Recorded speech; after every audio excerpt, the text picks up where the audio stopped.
അപ്പോൾ പ്രതികൂലമായ കാറ്റുകളാണ് വേദപുസ്തകത്തിൻ്റെ പ്രഥമമായ ഭാഗങ്ങൾ. പ്രതികൂലമായ കാറ്റുകൾ എവിടെ അടിച്ചിട്ടുണ്ട്? അത് പഴയ നിയമത്തിലായാലും പുതിയ നിയമത്തിലായാലും പ്രതിസന്ധികളിലൂടെ ആരെങ്കിലുമൊക്കെ സഞ്ചരിച്ചിട്ടുണ്ടെങ്കിൽ അവരെല്ലാം ദൈവിക കരത്തിൻ്റെ പരിചരണം അനുഭവിച്ചിട്ടുണ്ട്. അങ്ങനെ അനുഭവിച്ചിട്ടുള്ള ഒരു വ്യക്തിയാണ് ഞാൻ. എൻ്റെ അനുഭവമാണത്. യേശുവിൻ്റെ രക്തം ചെയ്യാം. വലിയ കൊടുങ്കാറ്റും ചുഴലിക്കാറ്റുമൊക്കെ നമ്മെ പറപ്പിച്ചുകൊണ്ട് പോകും എന്ന രീതിയിൽ അടിച്ച കാറ്റുകളുടെ നടുവിൽ കുലുങ്ങാതെ നിൽക്കാൻ ഭാഗ്യം ലഭിച്ചിട്ടുണ്ടെങ്കിൽ അത് നമ്മുടെ കഴിവല്ല, പ്രാപ്തിയല്ല, മിടുക്കല്ല, ബലമല്ല, അവിടുത്തെ കൃപയാണ്. ആ കൃപ അനുഭവിച്ചിട്ടുള്ള എത്ര ദൈവമക്കൾ ഇവിടെ ഉണ്ട്? അത് അനുഭവിക്കുന്നവർക്ക് ഇന്ന് പകൽ ഇവിടെ വെറുതെ ഇരിക്കാൻ പറ്റില്ല, മിണ്ടാതിരിക്കാൻ പറ്റില്ല. ഇതൊരു സാധാരണ സമയമല്ല. ഇന്ന് പകലിൽ ഞാൻ വിശ്വസിക്കുന്നു, ഇവിടെ വ്യാപരിക്കുന്ന ദൈവശക്തി അത് സാധാരണമല്ലാത്തത് കൊണ്ട്, അത് അസാധാരണമായതുകൊണ്ട്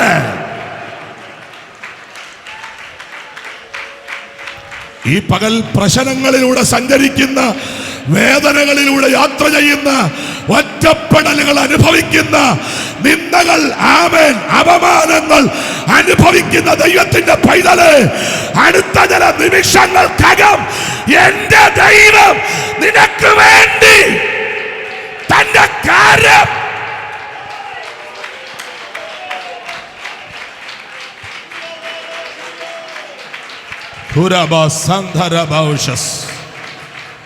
എത്ര ദൈവമക്കൾക്ക് ആ വചനം അങ്ങനെ ഒന്ന് ഏറ്റെടുക്കാൻ പറ്റും? പ്രതികൂലങ്ങൾ ആമേൻ അല്ല വലുത്, എൻ്റെ ദൈവമാണ് വലുത്. പ്രശ്നങ്ങളല്ല വലുത്, എൻ്റെ ദൈവമാണ് വലുത്. വിഷയങ്ങളല്ല വലുത്, എൻ്റെ ദൈവമാണ് വലുത്. പ്രശ്നങ്ങളായിരുന്നു വലുതെങ്കിൽ ഈ പുൾപിറ്റിൽ ഞാൻ കാണുകയില്ലായിരുന്നു. പ്രശ്നങ്ങളായിരുന്നു വലുതെങ്കിൽ ഈ പുൾപിറ്റിൽ പ്രസംഗകനായിട്ട് ഞാൻ ഉണ്ടാകുകയില്ലായിരുന്നു. പ്രശ്നമല്ല വലുത്, യേശുവാണ് വലുത്. അഭിഷക്തന്മാരെ, പ്രശ്നമല്ല വലുത്, യേശുവാണ് വലുത്. 2021 ജനുവരി മാസം 1-ാം തീയതി മുതൽ 5-ാം തീയതി വരെ ഞങ്ങൾ കുടുംബമായി കടന്നുപോയ പ്രതിസന്ധി ചെറുതല്ല. തീ ശോധന എന്നൊക്കെ പറഞ്ഞാൽ, തീക്കകത്തൂടെ കയറി ഇറങ്ങുക എന്നൊക്കെ പറഞ്ഞാൽ അത് അനുഭവിച്ചവരാണ് ഞങ്ങൾ. ഞങ്ങളുടെ വീട്ടിൽ ഓടിക്കളിച്ച് ഏതാണ്ട് 10 വർഷം ഞങ്ങളുടെ വീടിനകത്ത് ഞങ്ങളോട് ചേർന്ന്, ഞങ്ങളുടെ പാഴ്സനേജുകളിൽ ഞങ്ങളോട് ചേർന്ന് ഞങ്ങളുടെ വീട്ടിലുണ്ടായിരുന്ന ഞങ്ങളുടെ 10 വയസ്സുള്ള മകള് ജനുവരി മാസം 1-ാം തീയതി രോഗിയായിട്ട് മാറുന്നു. ഏതാണ്ട് ഉച്ചയ്ക്ക് 11:30 മണിക്ക് ദൈവത്തിന് സ്തോത്രം, എൻ്റെ മകള് കോവിഡ് ബാധിക്കപ്പെട്ടവളാണെന്ന് ഞങ്ങൾ തിരിച്ചറിയുന്നു. ആമേൻ. ഏതാണ്ട് ഉച്ചയ്ക്ക് ശേഷം സ്തോത്രം വീണ്ടും പരിശോധനകൾ നടക്കുമ്പോൾ ഡോക്ടേഴ്സ് സ്ഥിരീകരിച്ചു, 700-ലധികം ഷുഗർ എൻ്റെ മകളുടെ ശരീരത്തിലുണ്ട്. ആ ഷുഗറും കോവിഡും കൂടെ സമ്മേളിച്ചിട്ട് അവളുടെ 2 കിഡ്നിയും ഫെയിലിയറായി. ബ്രെയിനകത്തേക്ക് അത് പ്രവേശിക്കപ്പെട്ടു. ശരീരമാസകന ഇൻഫെക്ഷനായി. ഇതൊക്കെ 4 ദിവസം കൊണ്ട് നടക്കുന്ന കാര്യങ്ങളാണ്. മരുന്നിനോട് പ്രതികരിക്കാതെ വെന്റിലേറ്ററിൻ്റെ സഹായത്തോടെ ആശുപത്രിക്കകത്ത് എൻ്റെ മകൾ കിടക്കുമ്പോൾ സാത്താൻ എന്നോട് പറഞ്ഞു, ഉപദേശി, നിന്റെ രോഗശാന്തി എന്തിയേടാ, നിന്റെ പ്രസംഗം എന്തിയേടാ, നിന്റെ പ്രവചനം എന്തിയേടാ, നീ ഒത്തിരി പേർക്ക് വേണ്ടി പ്രാർത്ഥിച്ചിട്ടില്ലേ, നിന്റെ മകളെ കൂടെ നീ ഒന്ന് എഴുന്നേൽപ്പിച്ചോണ്ട് വാടാ എന്നൊക്കെ പറഞ്ഞ് വെല്ലുവിളിക്കുമ്പോൾ ലിറ്ററലി പരിശുദ്ധാത്മാവിൻ്റെ അടുത്തേക്ക് വന്നേച്ച് എന്നോട് പറഞ്ഞു, ഞാനാ നിന്നെ വേലയ്ക്ക് വിളിച്ചത്, വാ തുറന്ന് ശബ്ദമുയർത്തി ദൈവത്തെ സ്തുതിക്കണം. ഞാനാ നിന്നെ വേലയ്ക്ക് വിളിച്ചത്. നിന്റെ മകൾ സൗഖ്യമായാലും ഇല്ലെങ്കിലും ഞാൻ വിശ്വസ്തനായ ദൈവം.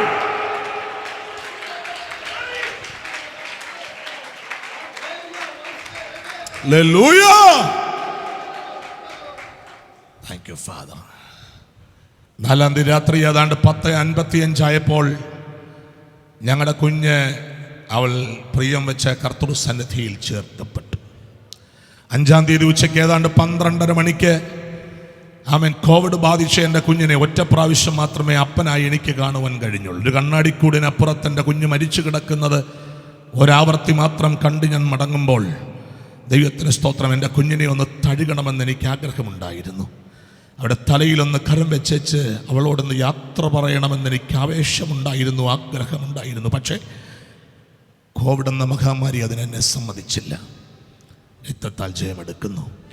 എൻ്റെ കുഞ്ഞൊറ്റയ്ക്ക് ആ മുറിക്കകത്ത്, കണ്ണാടിക്കൂടിനകത്ത് അവളിങ്ങനെ കിടക്കുമ്പോൾ ചങ്ക് തകർന്നവനായിട്ടാണ് ഞാൻ അവിടെ നിന്ന് ഇറങ്ങി വഴിമാറിപ്പോകുന്നത്. ദൈവത്തിന് സ്തോത്രം. അലറിക്കരയണമെന്ന് എനിക്ക് ആഗ്രഹമുണ്ട്. ഞാൻ അലറിക്കരഞ്ഞാൽ എൻ്റെ പിന്നിൽ നിൽക്കുന്നവരാരും, ദൈവത്തിന് സ്തോത്രം, അവർക്ക് പിടിച്ചു നിൽക്കുവാൻ കഴിയില്ല എന്നുള്ളത് കൊണ്ട് ആമേൻ സ്തോത്രം, കരച്ചിലിനെ പിടിച്ചടക്കിക്കൊണ്ട് ഞാൻ ആ മുറിക്കകത്തുനിന്ന് പുറത്തേക്ക് വരികയാണ്. പിന്നീട് എൻ്റെ കുഞ്ഞിനെ എൻ്റെ കയ്യിലേക്ക് ലഭിക്കുന്നത് ആമേ തുണിക്കകത്ത് ചുറ്റിക്കെട്ടി മുഖം വരെ പൊതിഞ്ഞ് ഒരു PP കിറ്റിനകത്തേക്ക് പ്രവേശിപ്പിച്ചുകൊണ്ട് ആ കുഞ്ഞിനെ എൻ്റെ കൈവശം കൊണ്ട് തരികയാണ്. അവളെ കുഞ്ഞിനെ അന്ന് രാത്രി മോർച്ചറിക്കകത്തേക്ക് ആമേൻ ആ ബോഡി സൂക്ഷിച്ചിട്ട് രാത്രി ഞാൻ വീട്ടിലേക്ക് പോയി. രാവിലെ കാലം തിരിച്ചു വന്ന് പേപ്പറുകളെല്ലാം ക്രമീകരിച്ച് എൻ്റെ കുഞ്ഞിൻ്റെ ശരീരം അവിടെ നിന്ന് ഏറ്റുവാങ്ങിക്കൊണ്ട് തിരുവല്ല മുനിസിപ്പാലിറ്റിയുടെ ക്രിമിറ്റോറിയത്തിനകത്തേക്ക് പോയപ്പോൾ പിശാച് എന്നോട് പറഞ്ഞു, കഴിഞ്ഞടാ, നിൻ്റെ കഥ കഴിഞ്ഞു. എവിടെ കഥ കഴിഞ്ഞെന്ന് സാത്താൻ അടിവരച്ച് കുത്തിട്ടോ അവിടുന്ന് തുടങ്ങിയതാണ് എൻ്റെ മിനിസ്ട്രിയുടെ അടുത്ത ലെവല്. യേശുവിൻ്റെ രക്തം ജയമെടുക്കുന്നു. ഇന്ന് പകൽ എന്നെ കേൾക്കുന്ന ദൈവത്തിൻ്റെ ദാസന്മാരോട്, ദൈവമക്കളോട്, അഭിഷക്തന്മാരോട്, കുടുംബങ്ങളോട് പരിശുദ്ധാത്മാവിന് പറയാനുള്ളൊരു ദൈവശബ്ദം, എവിടെ പിശാച് അടി വരച്ച് കുത്തിടുമോ അവിടെ ദൈവം ചിലത് ആരംഭിക്കും. അവിടെ ദൈവം ചിലത് ആരംഭിക്കും. വിശ്വസിക്കുന്ന എത്ര പേർ ഇവിടെ ഉണ്ട്? അവിടെ എന്റെ ദൈവം ചിലത് ആരംഭിക്കാൻ.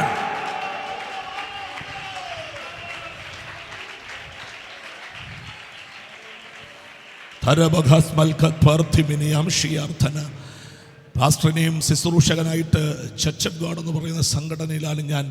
ആ സംഘടനയുടെ ഒരു ഓർഡൈൻ പാസ്റ്ററാണ്. ദൈവത്തിന് സ്തോത്രം. പാസ്റ്ററിനെയും സഭാചാർജിൽ തുടരുമോ, ശുശ്രൂഷിക്കാൻ വരുമോ, ബൈബിൾ എടുത്തുകൊണ്ട് തനിക്ക് വരാൻ പറ്റുമോ എന്നൊക്കെ ചോദിച്ച പാസ്റ്റേഴ്സ് ഉണ്ട്. ആമേൻ. അവരുടെ നടുവിൽ ദൈവത്തിന് സ്തോത്രം. ദൈവം എന്നെ നിർത്തിയതിനായി സ്തോത്രം. യേശോപ്പൻ എന്നെ നിർത്തിയതിനായി സ്തോത്രം. എൻ്റെ കുഞ്ഞിൻ്റെ പച്ച മാംസം 2.5 മണിക്കൂറാണ് ക്രിമിറ്റോറിയത്തിനകത്ത് കത്തിയെരിഞ്ഞത്. അത് ആ 2.5 മണിക്കൂർ അവിടെ നിന്ന് കാണേണ്ടി വന്ന ഒരു നിസ്സഹായനായ സുവിശേഷകനാണ് ഞാൻ.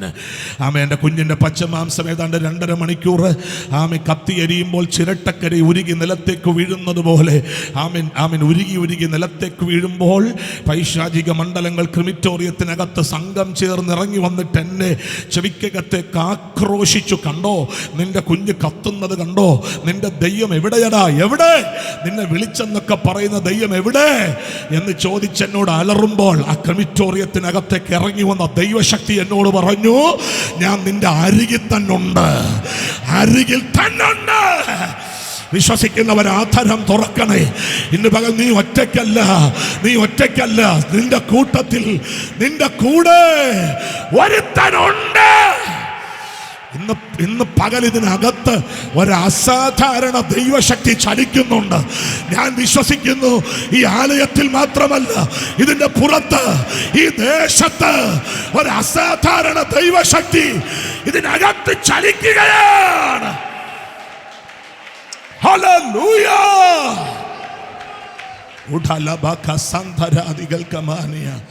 രക്തത്താലും വചനത്താലും ജയമെടുക്കുന്നു. Praise the lord. സ്തോത്രം. 5-ാം തീയതി രാവിലെ എൻ്റെ സ്തോത്രം വൈഫ് കോവിഡ് ബാധിച്ച് ഗവൺമെൻറ് ക്വാറന്റൈൻ സെൻ്ററിൽ അഡ്മിറ്റ്. 5-ാം തീയതി രാവിലെ അവിടുത്തെ ഡോക്ടർ എന്നെ വിളിച്ചു പറയുന്നു, സർ, നിങ്ങളുടെ വൈഫിനെ എത്രയും വേഗം ഇവിടുന്ന് ഡിസ്ചാർജ് ചെയ്ത് നിങ്ങൾ മറ്റേതെങ്കിലും ഹോസ്പിറ്റലിൽ കൊണ്ടുപോകണം. കഴിഞ്ഞ രാത്രി മുതൽ അവർ ആരോടും സംസാരിക്കുന്നില്ല, മിണ്ടുന്നില്ല, മരുന്ന് കഴിക്കുന്നില്ല. അവനൊരു ഊമയെപ്പോലെ കട്ടിലിൽ കയറിയിരുന്ന് മുട്ടിൽ കെട്ടിപ്പിടിച്ച് അവർ ആരോടും മിണ്ടാതെ, കരയാതെ, ഒന്നും ചലിക്കാതെ, മിണ്ടാതെ ഇങ്ങനെ ഇരിക്കുകയാണ്. അതിൻ്റെ കാരണം എന്താണെന്ന് ഞങ്ങൾക്ക് മനസ്സിലാകുന്നില്ല. മെഡിക്കൽ ശാസ്ത്രത്തിൻ്റെ നിഗമനമനുസരിച്ച് അവർ മാനസിക രോഗിയാണെന്ന് ഞങ്ങൾക്ക് മനസ്സിലായി. മാനസിക രോഗികളെ ചികിത്സിക്കുന്ന സ്ഥലം ഇതല്ല, അവരെ വേഗം ഇവിടുന്ന് കൊണ്ടുപോകണം. ഞാൻ പറഞ്ഞു, എൻ്റെ ഭാര്യ മാനസിക രോഗി അല്ല സർ. ആമേൻ. എൻ്റെ വൈഫ് അങ്ങനെ പ്രതികരിച്ചിട്ടില്ല എങ്കിൽ, പ്രതികരിക്കാതെ ഇരിക്കുന്നെങ്കിൽ കഴിഞ്ഞ രാത്രി ഞങ്ങളുടെ കുഞ്ഞ് മരിച്ചുപോയി എന്നുള്ളതാണ് അതിൻ്റെ സത്യം. ആ ഡോക്ടർ എന്നോട് പറഞ്ഞു, സാർ ഞങ്ങളോടത് പറഞ്ഞില്ല, നിങ്ങൾ എത്രയും വേഗം മറ്റേതെങ്കിലും ഹോസ്പിറ്റലിൽ കൊണ്ടുപോകണം. ദൈവത്തിന് സ്തോത്രം. മാനസിക രോഗിയായൊരു ഭാര്യ അവളെ താങ്ങിക്കൊണ്ട് സുവിശേഷ വേലയ്ക്ക് പോകേണ്ടി വരുമല്ലോ എന്നൊരു ചിന്ത എൻ്റെ അകത്ത് കത്തുമ്പോൾ പരിശുദ്ധാത്മാവ് എന്നോട് പറഞ്ഞു, ഞാനാ നിന്നെ വേലയ്ക്ക് വിളിച്ചത്, ഞാനാ നിനക്ക് കുടുംബം തന്നത്, ഞാനാ നിനക്ക് കുഞ്ഞുങ്ങളെ തന്നത്. എന്നാൽ കഴിയാത്ത വല്ല കാര്യമുണ്ടോ? എന്നാൽ കഴിയാത്ത വല്ല കാര്യമുണ്ടോ? ഇന്ന് പകൽ ഞാൻ ഇവിടെ ഈ സഭയ്ക്കകത്ത് ഇന്റർനാഷണൽ സിയോൺ അസംബ്ലി ചർച്ചിനോട് ദൈവവചനം ശുശ്രൂഷിക്കാൻ ഈ പള്ളിക്കകത്ത് നിൽക്കുമ്പോൾ എൻ്റെ സഹധർമ്മിണി ഞങ്ങളുടെ വീടിൻ്റെ 2ാമത്തെ നിലയിൽ അവൾ പ്രാർത്ഥനാ മുറിക്കകത്ത് മുഴങ്കാലും അടക്കി സ്തോത്രം ചെയ്യുന്ന സമയമാണ്. മാനസിക രോഗിയായിട്ടല്ല, മനസ്സിന് ബലമുള്ളവളായിട്ട്. ഇന്ന് പകൽ ഞാൻ ആത്മനിറവിലൊരു കാര്യം പറയാം. ആ പ്രശ്നം ഞങ്ങളുടെ നേർക്ക് വന്നതുകൊണ്ട് നൂറുകണക്കിന് കുടുംബങ്ങളെ നൂറുകണക്കിന് കുടുംബങ്ങളെ ആശ്വസിപ്പിക്കാൻ, നൂറുകണക്കിന് കുടുംബങ്ങളെ ബലപ്പെടുത്താൻ, നൂറുകണക്കിന് അമ്മമാരെ ആത്മാവിൽ പുറത്തെടുക്കാൻ പരിശുദ്ധാത്മാവ് ഞങ്ങളുടെ അകത്ത് ബലം തന്നുകൊണ്ടിരിക്കുകയാണ്. ഇന്ന് മകൾ പ്രശ്നമല്ല വലുത്, യേശുവാണ് വലുത്. വിശ്വസിക്കുന്നവരെ കരങ്ങൾ തൂക്കി ഒരു നല്ല ഹല്ലേലൂയ. ഒന്നാമത്തെ കാറ്റ് പ്രതികൂലമായ കാറ്റാണ്. 2ാമത്തെ കാറ്റ് അനുകൂലമായ കാറ്റാണ്. ദൈവത്തിന് സ്തോത്രം. ഇവിടുത്തെ ക്ലോക്കിൽ ഏതാണെന്ന് ശരിയെന്നും തെറ്റെന്നും എനിക്കറിയില്ല.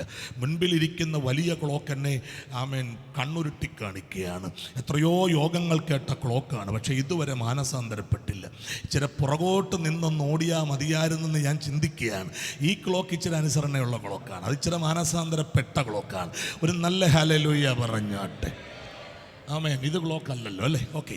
അപ്പോൾ സ്തോത്രം. നിങ്ങൾ എന്നെ ശ്രദ്ധിച്ചാൽ മതി, ഞാൻ നിർത്തുമ്പം യോഗം തീർന്നു എന്നാണ് അതിൻ്റെ അർത്ഥം. അപ്പം നിങ്ങൾ പ്രാർത്ഥനയോടിരിക്കൂ. എൻ്റെ വാച്ച് കൃത്യമാണ്. 11:30 ആയിട്ടേ ഉള്ളൊരു നല്ല ആമയും പറഞ്ഞാട്ടെ. അപ്പോൾ നിങ്ങളത് ശ്രദ്ധിച്ചു കേൾക്കൂ. വേഗം നാം മുൻപോട്ട് പോകുന്നു. അനുകൂലമായ കാറ്റുകൾ എന്നൊരു ഭാഗത്തിലാണ് നമ്മുടെ വചനധ്യാനം ആരംഭിക്കുന്നത്. ഒന്നാമത്തെ കുറിവാക്യം ഞാൻ നിങ്ങളുടെ ശ്രദ്ധയിലേക്ക് കൊണ്ടുവരുന്നു. എന്നെ ശ്രദ്ധിച്ചിരിക്കണം, എല്ലാവരും എന്നെ നോക്കിയിരിക്കണം. ഒന്നാമത്തെ വാക്യം യോബിൻ്റെ പുസ്തകം 37-ാം അധ്യായത്തിൻ്റെ 21-ാമത്തെ വാക്യമാണ്. ആ വാക്യം ഇങ്ങനെ രേഖപ്പെടുത്തിയിരിക്കുന്നു: ഇപ്പോൾ ആകാശത്തിൽ വെളിച്ചം ശോഭിക്കുന്നത് കാണുന്നില്ല, എങ്കിലും കാറ്റ് കടന്ന് അതിനെ തെളിവാക്കുന്നു. ഞാൻ പ്രതീക്ഷിച്ച ഒരു നല്ല ആമീൻ നിങ്ങൾ പറയുമെന്ന്. നിങ്ങളൊരു നല്ല ആമീൻ പറയാത്തത് കൊണ്ട് ഞാൻ ഒന്നുകൂടെ ആ വാക്യം പറയും, നിങ്ങളൊരു ആമീൻ പറയണം. ഇപ്പോൾ ആകാശത്തിൽ വെളിച്ചം ശോഭിക്കുന്നത് കാണുന്നില്ല, എങ്കിലും കാറ്റ് കടന്ന് അതിനെ തെളിവാക്കാൻ പോകുന്നു. ഇന്ന് പകൽ ഈ സഭയ്ക്കകത്തിരിക്കുന്ന ദൈവമക്കളോട്, ദൈവദാസന്മാരോട് പരിശുദ്ധാത്മാവിന് പ്രാരംഭം പറയാനുള്ള ദൈവശബ്ദം ഇതാണ്: ഇതുവരെ തെളിയാതെ കിടക്കുന്നത്, ഇന്നുവരെ തെളിയാഞ്ഞത്, ഇന്നുവരെ തെളിയാതെ മറഞ്ഞ് കിടന്ന ചിലത് ഈ ഇന്റർനാഷണൽ സിയോൺ അസംബ്ലിയുടെ 61-ാമത്തെ ജനറൽ കൺവെൻഷന്റെ പകൽ ആരാധന യോഗത്തിൽ പരിശുദ്ധാത്മാവ് ഈ ദിവസങ്ങളിൽ തെളിയാത്ത ചിലതിനെ എനിക്ക് വേണ്ടി തെളിയിച്ചു തരും എന്ന് വിശ്വസിക്കുന്ന എത്ര ദൈവമക്കൾ ഇവിടെ ഉണ്ട്? ഇതുവരെ തെളിയാത്തത്, ഇതുവരെ തെളിയാതെ കിടന്നത് ശബ്ദമുയർത്തി ഒരു പ്രത്യേക സാഹചര്യത്തിൽ ഇയ്യോബ് തൻ്റെ പ്രശ്നങ്ങളിലൂടെ സഞ്ചരിച്ചു മുൻപോട്ട് പോകുമ്പോൾ, ഒരു പ്രത്യേക സാഹചര്യത്തിൽ ഇയ്യോബ് തൻ്റെ കണ്ണുകൾ ഉയർത്തിക്കൊണ്ട് ആകാശവിധാനത്തിലേക്ക് നോക്കുകയാണ്. ആകാശവിധാനത്തിലേക്ക് നോക്കുമ്പോൾ ആകാശവും തൻ്റെ മുൻപിൽ കണ്ണുകൾ ഇറുക്കി അടച്ചുകൊണ്ട് വെളിച്ചം പ്രകാശിപ്പിക്കുവാൻ കഴിയാത്ത നിലയിൽ അങ്ങനെ നിൽക്കുകയാണ്. ഇരുളടഞ്ഞ അന്തരീക്ഷത്തിൽ നിൽക്കുന്ന ആകാശ വിരുവിനെ നോക്കി ഈ ഭക്തൻ ആത്മനിറവിൽ ദൈവത്തിന് സ്തോത്രം ആമേൻ പറഞ്ഞ ഒരു ഭാഗമാണ് നാം ഇന്ന് പകൽ ധ്യാനിക്കാൻ തുടങ്ങുന്നത്. അവിടെ എഴുതിയിരിക്കുക, ഇപ്പോൾ ആമേൻ, ഇപ്പോൾ ആകാശത്തിൽ വെളിച്ചം ശോഭിക്കുന്നത് കാണുന്നില്ല, എങ്കിലും ഒരു കാറ്റ് എനിക്ക് വേണ്ടി കടന്നു വരുന്നുണ്ട്. അതിന്ന് പകൽ എനിക്ക് വേണ്ടി ചില ഇരുട്ടുകളെ വഴിമാറ്റത്തക്ക നിലയിൽ, ചിലത് പ്രകാശിപ്പിക്കത്തക്ക നിലയിൽ, ചിലത് പ്രകാശിക്കത്തക്ക നിലയിൽ ദൈവം അതിനെ തെളിയിക്കാൻ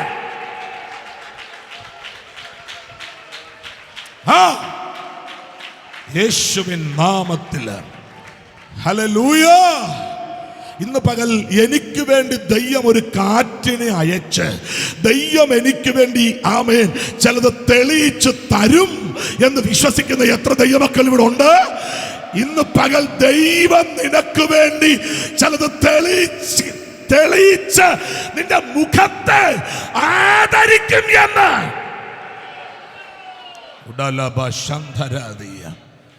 സ്തോത്രം. ഞാൻ ആ വാക്യം കുറച്ചുകൂടെ ഗൗരവമായിട്ട് പഠിച്ചപ്പോൾ ആ വാക്യത്തിൽ രണ്ട് വശങ്ങളാണ് പരിശുദ്ധാത്മാവ് രേഖപ്പെടുത്തിയിട്ടുള്ളത്. ഒന്നാമത്തെ വശമെന്ന് പറയുന്നത് ദൈവത്തിന് സ്തോത്രം, ആ വാക്യത്തിൻ്റെ പ്രാരംഭ ഭാഗമാണ്. ആ പ്രാരംഭ ഭാഗം വായിച്ചാൽ ഏത് ഭക്തനും തൻ്റെ ഊർജം നഷ്ടപ്പെട്ടവനായി ആമേൻ പിറകോട്ട് പോകാൻ സാധ്യതയുള്ള ഒന്നാമത്തെ ഭാഗമാണ്. ദൈവത്തിന് സ്തോത്രം. അതാ ഒന്നാമത്തെ ഭാഗം, അത് പരിശുദ്ധാത്മാവ് മറക്കാതെ രേഖപ്പെടുത്തിയിട്ടുണ്ടാവും. ആമേൻ. ആ വശത്ത് അവിടെ എഴുതിയേക്ക്, ഇപ്പോൾ ആകാശത്തിൽ വെളിച്ചം ശോഭിക്കുന്നത് കാണാൻ വയ്യ, കാണുന്നില്ല. ദൈവത്തിന് സ്തോത്രം. ഇപ്പോഴത്തെ ഈ പ്രസന്റ് ടൈം എന്ന് പറയുന്നത് ദൈവത്തിന് സ്തോത്രം യാതൊരുവിധ സാധ്യതകളും ഇല്ലാത്ത ഒരു സന്ദർഭത്തിലാണ്. ഒരു സാധ്യതയുമില്ല. പക്ഷെ ഇന്ന് പകൽ പരിശുദ്ധാത്മാവിൽ ഞാൻ പറയാം, സാധ്യതകളില്ലെങ്കിലും നമുക്ക് വിശ്വസിക്കാൻ പറ്റിയാൽ, വിശ്വാസം അകത്തൊന്ന് ശക്തിപ്പെട്ടാൽ, സാധ്യതകളില്ലെങ്കിലും വിടുതലുകൾ നടക്കും. സാധ്യതകളില്ലെങ്കിലും വിടുതലുകൾ നടക്കും. പോരാ പ്രിയരെ, ശക്തിയോടെ, സാധ്യതകളില്ല, ഒരു സാധ്യതയുമില്ല, പക്ഷേ ഒരു വിടുതൽ നടക്കും. ഒരു വിടുതൽ നടക്കും യേശുവിന്റെ നാമത്തിൽ. നിങ്ങൾ കാറ്റ് കാണത്തില്ല, നിങ്ങൾ മഴ കാണത്തില്ല, പക്ഷേ കുഴികൾ വെട്ടിക്കോ, ഞാൻ ആ കുഴിയെ നിറയ്ക്കാൻ പോകുകയാണ്.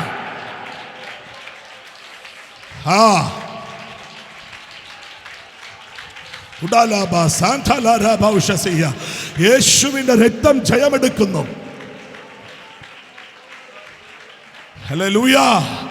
അപ്പൊ ഇപ്പോഴത്തെ അന്തരീക്ഷത്തിലേക്ക് നോക്കുമ്പോൾ, ഇപ്പോഴത്തെ സിറ്റുവേഷൻ യാതൊരു വിധത്തിലും ഈ ഭക്തന് മുൻപോട്ട് കയറി കുതിച്ചു പോകാൻ പറ്റാത്ത ഒരു അന്തരീക്ഷത്തിലാണ് ഇപ്പോഴത്തെ സിറ്റുവേഷൻ.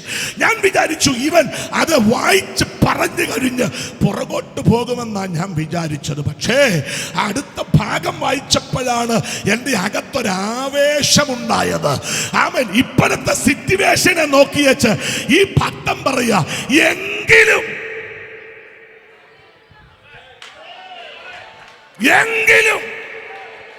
ഇപ്പോഴത്തെ സിറ്റുവേഷൻ മോശമാണെങ്കിലും, ഇപ്പോഴത്തെ സ്ഥിതി വളരെ ദയനീയമാണെങ്കിലും, വിടുതൽ നടക്കാൻ സാധ്യതയില്ലെങ്കിലും, അത്ഭുതത്തിന് ചാൻസ് ഇല്ലെങ്കിലും, എങ്കിലും ഇന്ന് പകൽ എങ്കിലും എന്ന വാക്ക് ഒന്ന് ഉരുവിടാൻ എത്ര ദൈവമക്കൾക്ക് കഴിയും? അവർ എന്തൊക്കെ പ്രശ്നം ഉണ്ടായാലും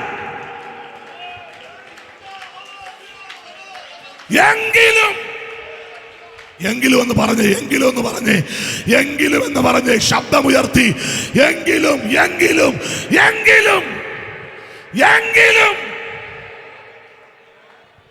ഈ മനുഷ്യൻ പറയാ, ഇപ്പോഴത്തെ സിറ്റുവേഷൻ ഇങ്ങനത്തെ സ്ഥിതിയാണെങ്കിലും ആമേൻ, എങ്കിലും ഒരു കാറ്റ് എനിക്ക് വേണ്ടി കടക്കാൻ പോകുകയാണ്.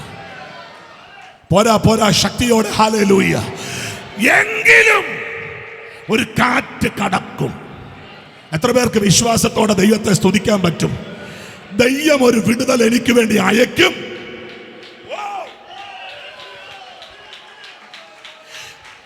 നിങ്ങൾ എന്നെ ഒന്ന് ശ്രദ്ധിച്ച് കേൾക്കണം.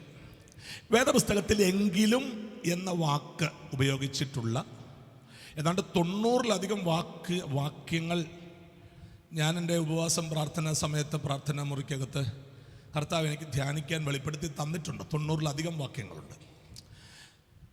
ആമേൻ. ഞാനൊരു 5 വാക്യം നിങ്ങളുടെ ശ്രദ്ധയിൽ കൊണ്ടുവരാൻ പോവാണ്. 5 വാക്യം കുറിക്കുന്നവരുടെ ശ്രദ്ധയ്ക്ക്. ഒന്നാമത്തെ വാക്യം 2 ദിനവൃത്താന്തം 20-ാം അധ്യായം അതിൻ്റെ 12-ാമത്തെ വാക്യമാണ്.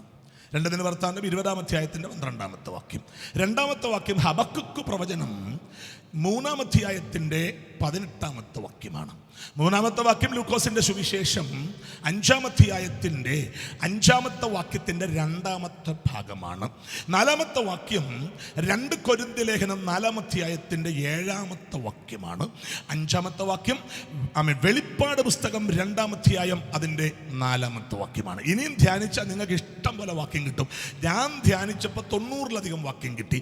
നിങ്ങൾ ധ്യാനിച്ചാൽ 100-ലോ 150-ലോ അധികം വാക്യങ്ങളൊക്കെ കിട്ടും. വീട്ടിൽ പോയിരുന്ന് ധ്യാനിക്കണം, എന്നാലേ കിട്ടത്തുള്ളൂ കേട്ടോ. Price the Lord. ചുമ്മാ കുത്തിയിരുന്ന് ധ്യാനിക്കണം. സ്തോത്രം എന്ന് പറഞ്ഞാൽ എവിടെ എടുത്തെറിഞ്ഞാലും അഭിഷക്തന്മാരെ 4 കാലം നിൽക്കാനുള്ള സാധനം നമ്മുടെ കൈ വേണം. എവിടെ എടുത്തെറിഞ്ഞാലും. നിങ്ങളില്ലെങ്കിൽ സാധാരണക്കാരല്ല കേട്ടോ. നിങ്ങളുടെ മേൽ കൈവച്ച് ദൈവദാസന്മാർ പ്രാർത്ഥിച്ചപ്പോൾ ഞാൻ കണ്ടത് നിങ്ങളുടെ മേൽ ഒരു അസാധാരണ അഭിഷേകം വെക്കുന്നതാണ്. ഓ, അപ്പൊ എവിടെ എടുത്തെറിഞ്ഞാലും നമ്മൾ 4 കാലം നിൽക്കണം. ആമേൻ. ഏത് സിറ്റുവേഷനിലും. അപ്പോൾ നിങ്ങളങ്ങ് ധ്യാനിച്ചോണം. നിങ്ങളെ ഈ സഭയെ സംബന്ധിച്ച്, ഇത് ഒരു പൊതുസഭയാണല്ലോ, സഭയെ സംബന്ധിച്ച് നിങ്ങൾ ബെരോവേലെ വിശ്വാസികളെ പോലെ ആകണമെന്നാണ് എൻ്റെ ആഗ്രഹം. ബെരോവേലെ വിശ്വാസികളുടെ പ്രത്യേകത എന്തായിരുന്നു? അവര് പ്രസംഗം കേട്ടേച്ച് വീട്ടിൽ പോയി മാണ്ട് കിടന്ന് ഉറങ്ങത്തില്ല. അവർ പ്രസംഗം കേട്ടേച്ച് വീട്ടിൽ ചെന്നിട്ട് അത് അങ്ങനെ തന്നെ ആണോ എന്ന് നോക്കിയിട്ടേ ബൈബിള് മാറ്റി വെക്കുള്ളൂ. നമ്മളെല്ലാം അങ്ങനെ തന്നെ ആണെന്നും പറഞ്ഞ് വിഴുങ്ങിയേച്ച് കിടന്നുറങ്ങുക. എല്ലാം അങ്ങനെ തന്നെ ഒന്നും അല്ല പ്രിയരെ. എല്ലാം അങ്ങനൊന്നും അല്ല. അങ്ങനെ അല്ലാത്തതൊക്കെ അങ്ങനെ അല്ലെന്ന് പറയാനുള്ള ചങ്കൂറ്റവും കൂടെ കാണിക്കണം. പക്ഷേ അത് അങ്ങനെ അല്ലായിരുന്നു കേട്ടോ. അപ്പം നിങ്ങൾ ബെരോവേലെ വിശ്വാസികളാകാൻ ഈ ഇന്റർനാഷണൽ സിയോൻ അസംബ്ലിക്കാരെ ഞാൻ ഉത്സാഹിപ്പിക്കുകയാണ്. നിങ്ങളൊന്നും വായിച്ചില്ലെങ്കിൽ ബൈബിൾ വായിക്കണം. ഞാൻ അന്ധകാരം, ബന്ധനം, മന്ത്രവാദം, പോരാട്ടം, കെട്ട്, കെടുതി എന്നൊക്കെ പറയുമ്പോൾ അന്യഭാഷ പറയാൻ ആരെങ്കിലും വന്നിട്ടുണ്ടെങ്കിൽ നിങ്ങൾക്ക് എത്രയും വേഗം ആ കസേര അവിടെ വെച്ചേച്ച് പോകാം. ഞാൻ അങ്ങനെ പറയുകയില്ല. ഇന്ന് പകൽ ഞാൻ പറയുന്നത് ഇങ്ങനൊക്കെയാണ്. ഇങ്ങനെ പറയുമ്പോൾ 4 സ്തോത്രം പറയാൻ മനസ്സുണ്ടെങ്കിൽ ഇന്ന് പകൽ നമുക്ക് വിടുതല. ഇന്ന് പകൽ ഇവിടെ ഉയർത്തുന്നത് സാത്താനെ അല്ല, യേശുവിനെയാണ്. ഓ ഹല്ലേലൂയ. അപ്പൊ എങ്കിലും എന്ന വാക്കുപയോഗിച്ചിട്ടുള്ളിടത്തേക്ക് നമ്മുടെ ശ്രദ്ധകൾ തിരിയാണ്. നിങ്ങൾ ശ്രദ്ധിച്ചു കേൾക്കണം. എങ്കിലും എന്ന വാക്ക് ആദ്യം ഉപയോഗിച്ചിട്ടുള്ളത്, ഞാൻ എൻ്റെ പ്രസംഗത്തിൻ്റെ ആവശ്യത്തിന് ആദ്യം ഉപയോഗിച്ചിരിക്കുന്ന വാക്യങ്ങളിലേക്ക് ഞാൻ പോവുകയാണ്. 2 ദിനവൃത്താന്തം 20-ാമത്തെ അധ്യായത്തിൻ്റെ 12-ാമത്തെ വാക്യം. ഞാൻ ആ വാക്യം പറയാം, ശ്രദ്ധിച്ചു കേൾക്കണം. അവിടെ ഇങ്ങനെ എഴുതിയേക്കുന്നേ, ആമേൻ, ഞങ്ങളുടെ ദൈവമേ, നീ അവരെ ന്യായം വിധിക്കയില്ലയോ? ഞങ്ങളുടെ നേരെ വരുന്ന ഈ വലിയ സമൂഹത്തോട് എതിർപ്പാൻ ഞങ്ങൾക്ക് ശക്തിയില്ല. എന്ത് ചെയ്യേണ്ടു എന്ന് അറിയുന്നതും ഇല്ല. എങ്കിലും ഞങ്ങളുടെ കണ്ണുകൾ നിങ്കലേക്ക് തിരിഞ്ഞിരിക്കുന്നു.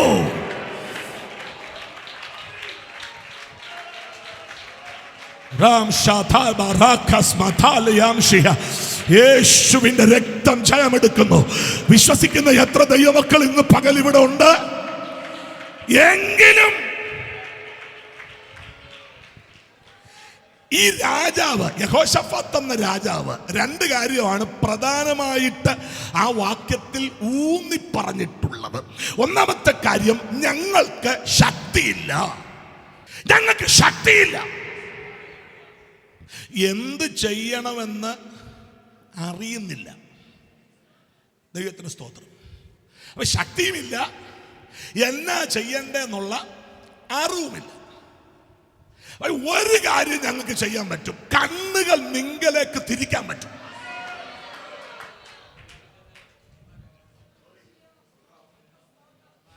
ഞാൻ ഇയാൾക്ക് ശക്തി ഇല്ലാത്തത് എന്നാന്നൊന്ന് പരതി പഠിച്ചു ബൈബിളിലെ. ഈ ചരിത്രം കൂടെ ചേർത്ത് വായിച്ചപ്പോൾ ഇയാൾക്ക് ശക്തിയില്ലെന്ന് ചുമ്മാ പറഞ്ഞതാ.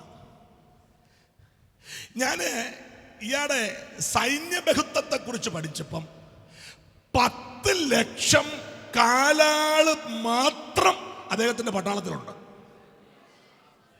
10 ലക്ഷം കാലാള് എന്ന് പറഞ്ഞാൽ നടന്നു പോയി യുദ്ധം ചെയ്യാൻ പ്രാപ്തിയുള്ള 10 ലക്ഷം. എന്തിനാ ഈ കൂടുതൽ? ഇത്ര മതിയല്ലോ. 4 സ്വോത്രം പറയാൻ നമുക്ക് പറ്റിയാൽ യുദ്ധം നമ്മൾ ജയിച്ചു. എന്തിനാ കൂടുതൽ? 10 ലക്ഷം കാലാൾ നടന്നു പോയി യുദ്ധം ചെയ്ത് തോൽപ്പിക്കേണ്ടവരെ തോൽപ്പിച്ച് മടങ്ങി വരാൻ കഴിവുള്ള 10 ലക്ഷം എണ്ണം. നല്ല വീരശൂര പരാക്രമികളായ 10 ലക്ഷം എണ്ണം അയാളുടെ പുറകിൽ ഇങ്ങനെ നിരന്ന് നിൽക്കുക. പിന്നെ കുതിരച്ചേവകരുണ്ട്, കുതിരപ്പടയുണ്ട്, ആയുധങ്ങൾ ഉപയോഗിക്കുന്നവരുണ്ട്, പീരങ്കി.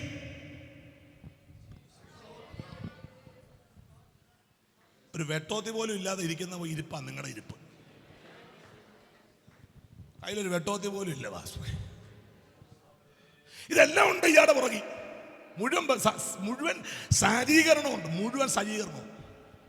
ഇതെല്ലാം കൂടെ നിൽക്കുമ്പം ഇങ്ങനെ പറയാ ഞങ്ങൾക്ക് ശക്തിയില്ലെന്ന്.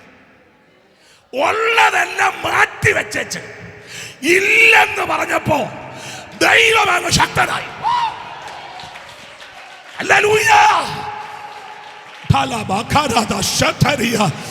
വിശ്വസിക്കുന്ന എത്ര ദൈവമക്കൾ ഇവിടെ ഉണ്ടെന്ന് എനിക്ക് അറിഞ്ഞൂടാ. പക്ഷെ ഒരു കാര്യം എനിക്ക് ഉറപ്പാണ്, ഇന്ന് പകൽ ഇവിടെ നടക്കുന്ന ഈ യോഗ സ്ഥലത്ത് ദൈവം ഇറങ്ങിച്ചത് ചെയ്യാൻ പോവുകയാണ്.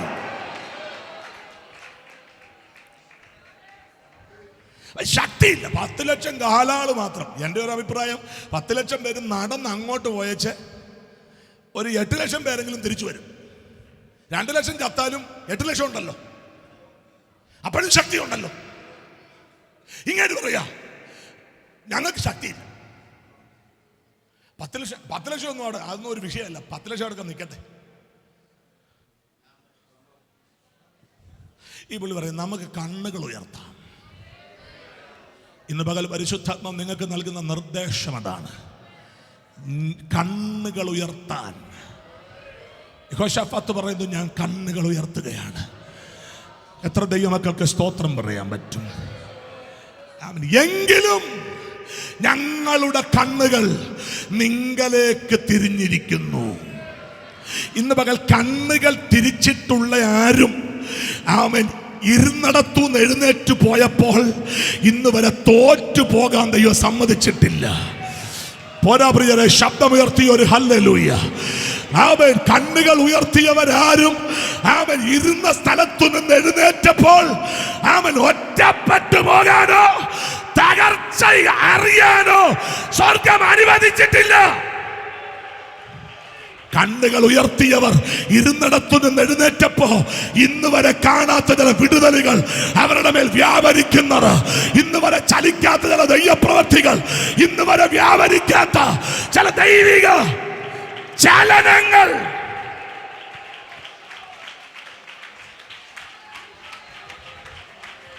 Oh Jesus. ഞാന് ഈ കണ്ണുകൾ ഉയർത്തി എന്ന ഭാഗത്തോട് ബന്ധപ്പെട്ട് ഒറ്റ ഒരാളിനെ പരിചയപ്പെടുത്താം. ഒറ്റ ഒരാൾ, കമ്പി വാചകം പോലെ പറയത്തുള്ളൂ. ഒറ്റ ആളിനെ. ആ ആള് യാബോക്കിന്റെ തീരത്ത് മുട്ടുകുത്തിയ യാക്കോബ. ഈ 20 വർഷം പേഴ്സണൽ പ്രയർ നഷ്ടപ്പെട്ട ഒരു മനുഷ്യനായിരുന്നു യാക്കോബ്. 20 വർഷമായിട്ട് പ്രാർത്ഥിച്ചിട്ടില്ല. എങ്ങനെ പ്രാർത്ഥിക്കും? ഈ വെട്ടിപ്പിടിക്കാനും തട്ടിപ്പറിക്കാനും ഒപ്പിച്ചെടുക്കാനും ഒക്കെ പോകുമ്പം പ്രാർത്ഥന അങ്ങ് മുടങ്ങുന്നത് അറിയത്തില്ല. സ്തോത്രം. ഈ നല്ല കാര്യം പറയുമ്പോൾ നിങ്ങൾ സ്തോത്രം പറയുന്നില്ലല്ലോ. കോവള തിരിക്കുന്നോണ്ടായിരിക്കും.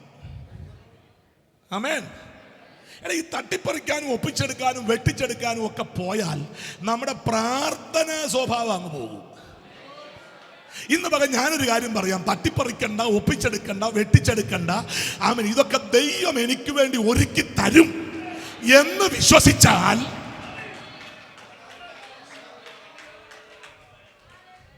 ഈ മനുഷ്യൻ 20 വർഷം അപ്പനെ വരെ കളിപ്പിക്കേണ്ടി വന്നു. ഡാഡിയെ കളിപ്പിച്ചു, ബ്രദറിനെ കളിപ്പിച്ചു.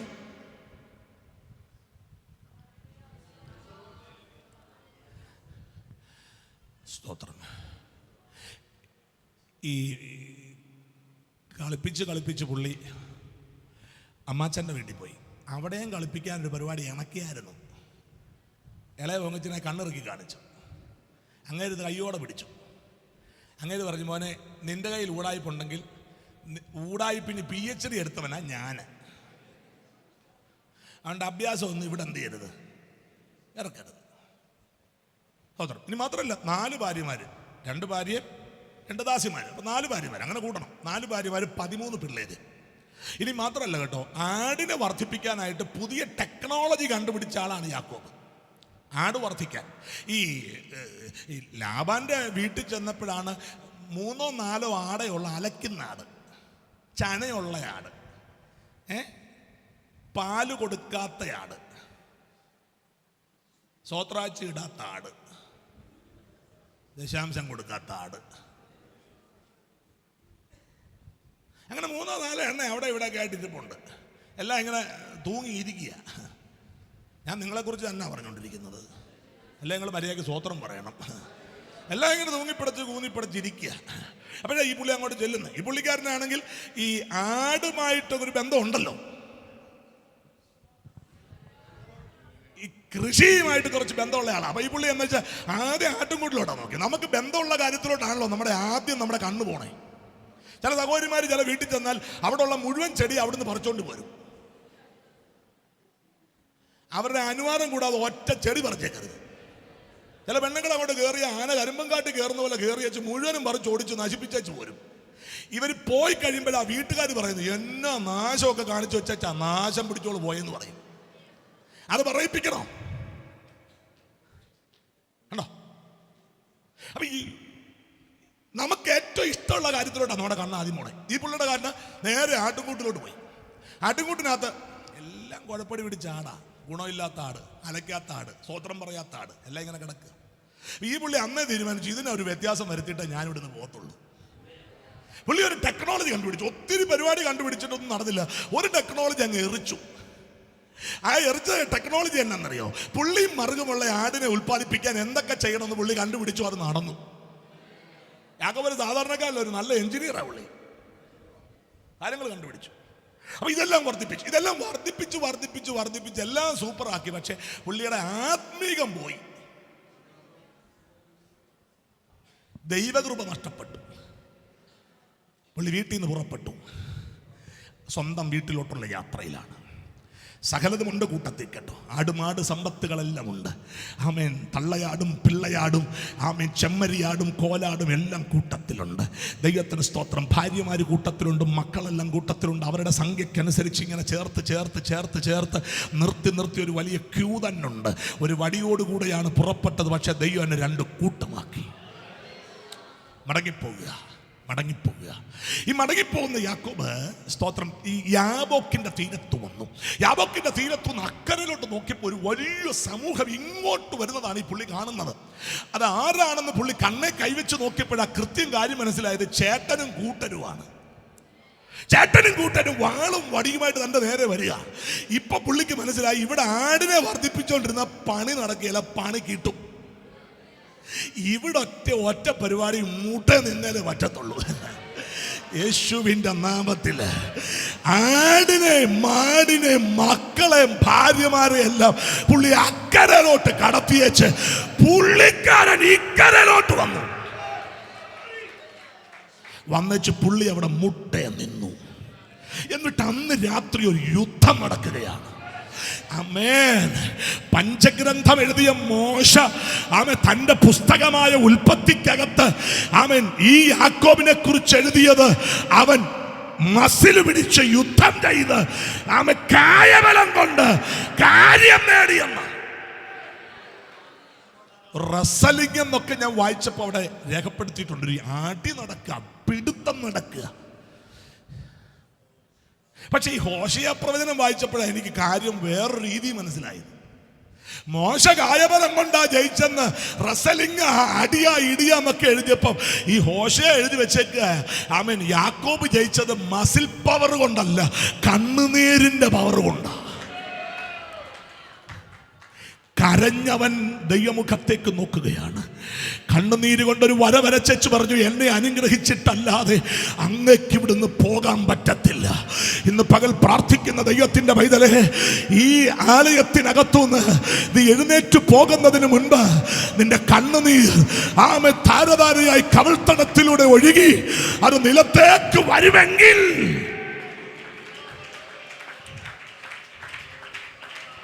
ദൂതൻ അവനോട് പറയുന്നു, ഉഷസ്സുദിക്കുന്നു, എന്നെ വിടുക. അവൻ പറഞ്ഞു, എന്നെ അനുഗ്രഹിച്ചിട്ടല്ലാതെ ഇവിടുന്ന് പോകാൻ പറ്റിയില്ല. അവൻ ദൂതനുടനെ അവനോട് ഒരു ചോദ്യം ചോദിച്ചു, നിന്റെ പേരെന്ത്? അപ്പനോട് പറഞ്ഞ പേര്, ആധാർ കാർഡിലെ പേരൊന്ന്, പാസ്പോർട്ടിലെ പേരൊന്ന്, വീട്ടിൽ വിളിക്കുന്നതൊന്ന്. സ്തോത്രം. ഇങ്ങനെ ഒത്തിരി പേരുള്ള ആളാണ് യാക്കോബ്.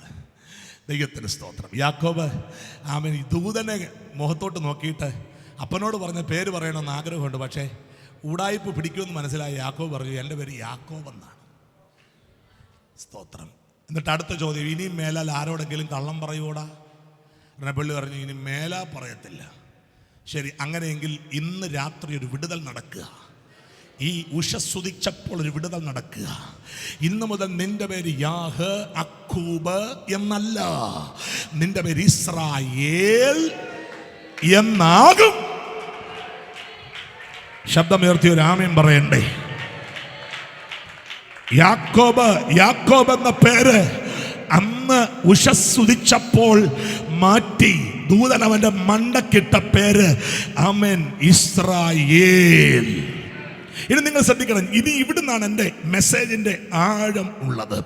ആമേൻ. ഈ യാക്കോബ് ഇവിടുന്ന് എഴുന്നേറ്റ് ആമേൻ അക്കര കടന്നു ചെല്ലുമ്പോൾ അവിടെ എഴുതിയേക്കുന്നു, തൻ്റെ ജ്യേഷ്ഠ സഹോദരൻ തന്നെ എതിരേറ്റു ചെന്ന് അവൻ്റെ കഴുത്തിൽ വീണ് ആമേൻ കെട്ടിപ്പിടിച്ച് പൊട്ടിക്കരഞ്ഞ് അവിടെ ഒരു ഭയങ്കര സമ്മേളനം നടക്കുക. എനിക്ക് യേശുവിനോടൊരു ചോദ്യമുണ്ട്. അങ്ങ് കൊല്ലുമെന്നും പറഞ്ഞല്ലേ വാളും വടിയും പിള്ളേരും ഒക്കെ ആയിട്ട് വന്നത്, എന്നെ പറ്റി ഒന്നും ചെയ്യുന്നില്ലേ? ഉടനെ ഈ പുള്ളി പറയുക, ഞാൻ യാക്കോബിനെ ആടാവുവേ നോക്കിയിരുന്നത്, വന്നത് ഇസ്രായേലാണെന്ന്. വിശ്വസിക്കുന്നവർ ആമേൻ. വിശ്വസിച്ചോ, വിശ്വസിച്ചോ. ഇന്ന് പകല് ഈ യോഗം കഴിഞ്ഞ് ഇതിനകത്തുനിന്ന് ചിലർ എഴുന്നേറ്റ് പോകുമെങ്കിൽ പേരുമേറിയവരായി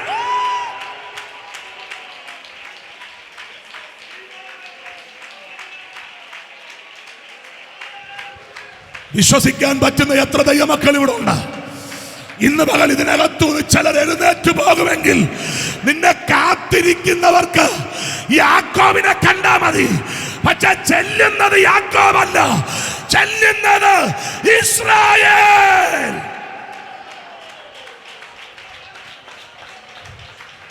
നിന്നെ കാത്തിരിക്കുന്നവർ ലജ്ജിച്ച് തലകുനിച്ച് മടങ്ങും. പോരാ, ശബ്ദമുയർത്തണം, ദൈവത്തെ സ്തുതിക്കണം.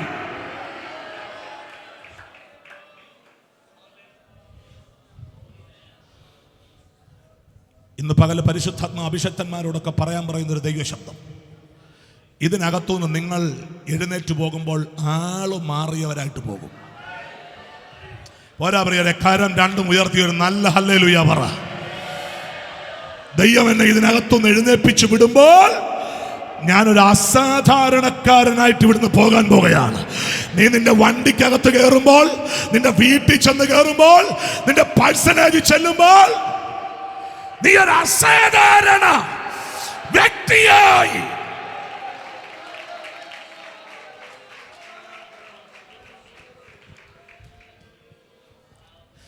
ഞാൻ ഈ ഇസ്രായേൽ എന്ന വാക്കിന്റെ അർത്ഥം ഒത്തിരി അർത്ഥങ്ങളിൽ ഒരർത്ഥം, എനിക്ക് ഒത്തിരി ഇഷ്ടപ്പെട്ടൊരർത്ഥം അവിടെ രേഖപ്പെടുത്തിയിരിക്കുന്നത്, ഇസ്രായേൽ എന്ന വാക്കിൻ്റെ അർത്ഥം ദൈവത്തിൻ്റെ മുഖം തങ്കലേക്കു തിരിച്ചവൻ.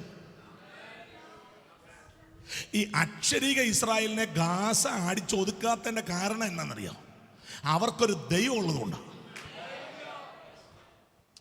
എനിക്ക് തോന്നുന്നു ഏറ്റവും അവസാനം ഗാസ പറഞ്ഞ്, എൻ്റെ പൊന്ന് ഇസ്രായേലേ ക്ഷമിക്കണം, ആദ്യത്തെ ബോംബ് നിങ്ങളുടെ അടുത്തോട്ട് വന്നത് ഞങ്ങളുടെ കൈതട്ടി അങ്ങ് വന്നു പോയതാണ്. എങ്ങനെയും യുദ്ധം ഒന്ന് നിർത്ത്. കാരണം ഒരെണ്ണം അങ്ങോട്ട് ചെന്നപ്പോൾ 15 എണ്ണം തിരിച്ചു വന്നേ. അക്ഷരിക ഇസ്രായേലിന് വേണ്ടി അങ്ങനെയാണെങ്കിൽ ആത്മിക ഇസ്രായേലിന് വേണ്ടി എന്തുവായിരിക്കും? കുഞ്ഞെ, നിന്നെ വിളിച്ച വിളിക്കകത്ത് നിൽക്കുന്ന നിനക്ക് വേണ്ടി, ഓഹോ, എന്റെ ദൈവം ചുമ്മാതിരിക്കത്തില്ല കേട്ടോ, എന്റെ ദൈവം ചുമ്മാതിരിക്കത്തില്ല. കൈ ഉയർത്തിയോ, കൈ അടിച്ചോ, വാ തുറന്നോ, ശബ്ദം ഉയർത്തിയോ, ഒക്കെ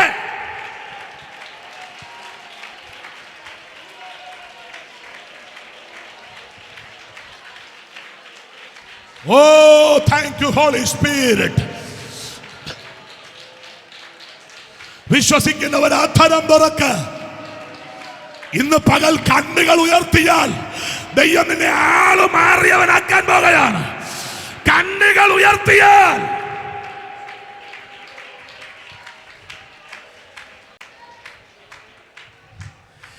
കണ്ണുകൾ ഉയർത്തിയാലുള്ള 3 വിടുതലുകൾ ഞാൻ ആ 2 ദിനവൃത്താന്തം 20-ാം അധ്യായത്തിൻ്റെ 15, 17, 22 ഇങ്ങനെ 3 വാക്യങ്ങളിൽ നമ്മോട്ട് പറയാം. ശ്രദ്ധിച്ച് കേൾക്കണം. നമ്മൾ കമ്പി വാചകം പോലെ കാര്യം പറഞ്ഞ് പ്രാർത്ഥനയ്ക്ക് സമയമെടുക്കുക.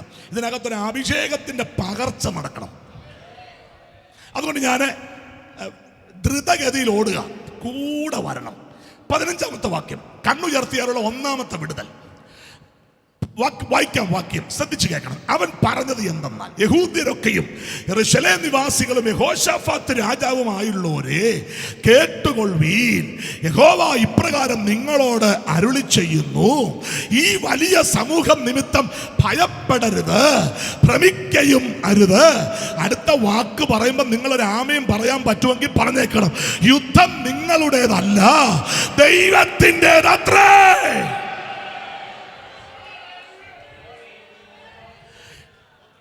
ശ്രദ്ധിച്ച് കേട്ടോ. കണ്ണുകൾ ഉയർത്തിയാൽ 1-ാമത്തെ വിടുതൽ, നീ ചെയ്യേണ്ട യുദ്ധം എന്റെ ദൈവം ചെയ്യാൻ പോവാ.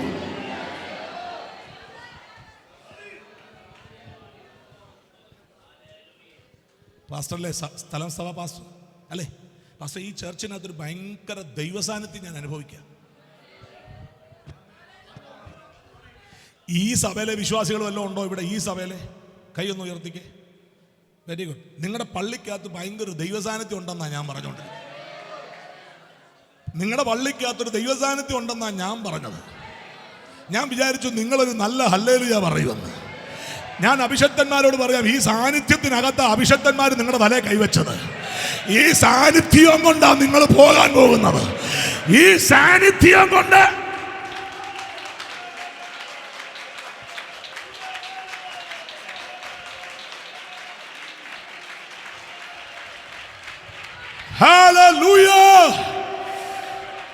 ശ്രദ്ധിക്കൂ പ്രിയരെ, അവിടെ എഴുതിയേക്ക, യുദ്ധം നിങ്ങളുടേതല്ല. കണ്ണുകൾ ഉയർത്തിയാൽ ദൈവം നിന്റെ യുദ്ധം ചെയ്യാൻ പോവാ. ഇനി നിങ്ങൾ ശ്രദ്ധിക്കേ, ഈ ദൈവം യുദ്ധം ചെയ്താൽ, ദൈവത്തിന് യുദ്ധം ചെയ്യാൻ ആയുധങ്ങളുടെ ആവശ്യമില്ല. ആയുധം വേണ്ട. ദൈവത്തിന് നീ കൊണ്ടുവന്ന വാളും പരിചയമൊന്നും, എന്നാ ദൈവമേ ചെയ്താട്ടെ യുദ്ധം എന്നും പറഞ്ഞ് നീ മാറി. അങ്ങനെ നീ നിന്റെ വാളും പരിചയമൊക്കെ കൈവച്ച് ഉറക്കാത്തിട്ടോണ്ടിരുന്നു. ദൈവത്തിന് നിനക്ക് വേണ്ടി യുദ്ധം ചെയ്യാൻ എൻ്റെ ദൈവത്തിന് ആയുധത്തിൻ്റെ ആവശ്യമില്ല. പുറപ്പാട് പുസ്തകത്തിലൊരു വാക്യമുണ്ട്, ഹോംവർക്കാണ് കേട്ടോ, ഹോംവർക്ക്. വീട്ടിൽ പോയി കണ്ടുപിടിച്ചേക്കണം. പുറപ്പാട് പുസ്തകത്തിലൊരു വാക്യമുണ്ട്. ഒത്തിരി അധ്യായങ്ങളൊന്നും ഇല്ലല്ലോ, കുറച്ച് അധ്യായമല്ലേ ഉള്ളൂ, എളുപ്പം തപ്പാവല്ലോ. സിമ്പിളായിട്ട് തപ്പി കണ്ടുപിടിച്ചോണ്ട് വൈകിട്ട് വരാമോ പറഞ്ഞേക്കാം. ഇല്ലെങ്കിൽ എവിടാന്ന് ഞാൻ പറഞ്ഞേച്ച് നിങ്ങളെ കൊണ്ട് എംപോസിഷൻ എഴുതിപ്പിച്ചിട്ട് വിടത്തുള്ളൂ. അതെ, നിങ്ങൾ ശ്രദ്ധിച്ചോ, പ്രഭാത ദിവസത്തിൽ ഒരു വാക്യമുണ്ട്. ആ വാക്യം ഇങ്ങനെ കേട്ടോ, ദൈവത്തിന് സ്തോത്രം. ദൈവം കുറച്ച് ഈച്ചകളോട് പറഞ്ഞു, പോയി ആ യുദ്ധം ഒന്ന് ചെയ്തേച്ചു വേണം. ആ ഈച്ചയുടെ പേരാണ് കടന്തൽ. കടന്തലുകളോട് ദൈവം പറഞ്ഞു, പോയി ആ യുദ്ധം ചെയ്. നമുക്ക് വെറും ഈച്ചയാണ്, പക്ഷെ ദൈവത്തിന് ശത്രുവിനെ തോൽപ്പിക്കാനുള്ള ആയുധമാണത്. ഇന്ന് പകലൊരു ദൈവശബ്ദം കേട്ടോ, നിങ്ങളും ഞാനും നിസ്സാരമായി കരുതുന്ന ചിലതിനെ കൊണ്ട് എന്റെ ദൈവം ചില കാര്യം ചെയ്യും.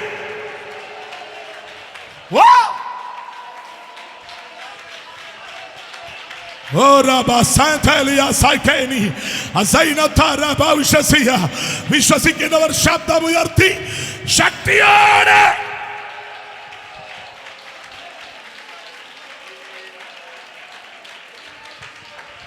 രണ്ട്, എന്റെ ദൈവത്തിന് യുദ്ധം ചെയ്യാൻ ആയുധം വേണ്ട. രണ്ട്, എന്റെ ദൈവം യുദ്ധം ചെയ്യാൻ തീരുമാനിച്ചാൽ തൻ്റെ പക്കലുള്ള യുദ്ധത്തിന് പോകാൻ കപ്പാസിറ്റിയുള്ള ദൂതന്മാരുണ്ട്. പറഞ്ഞാൽ അടിച്ചേച്ചു വരും. ഞാൻ പറയുന്നു പ്രിയരെ, നമ്മളെ കൊണ്ട് പറ്റാത്ത ചില ദൈവദാസന്മാരെല്ലാം കേട്ടോണം, നമ്മളെ കൊണ്ട് പറ്റാത്ത ചില കാര്യങ്ങൾ ദൂതനെ ഏൽപ്പിക്കാമെങ്കിൽ, കൊട്ടേഷൻ ദൂതന് കൊടുക്കാമെങ്കിൽ അവൻ അടി ചോദിക്കേച്ചു വരും.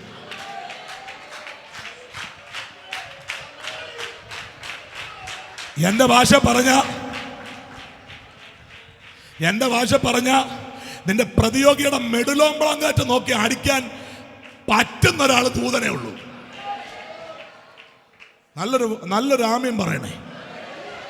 ഞാനൊക്കെ 10-12 വർഷം സഭാശുശ്രൂഷയിലായിരുന്നു. ചിലരെ ഒതുക്കാൻ പറ്റത്തില്ല. ഇരിക്കടാന്ന് പറഞ്ഞാൽ ഇരുന്നില്ല. നീ എന്നാ ചെയ്യോടാന്ന് ചോദിക്കുന്ന വിശ്വാസിയുണ്ട്. എന്നാ ചെയ്യോടാന്ന് ചോദിച്ചവനെ ഞങ്ങൾ സഭാഹോളിൽ നിന്ന് മരിച്ചെടുത്തോണ്ട് പോയിട്ടുണ്ട്.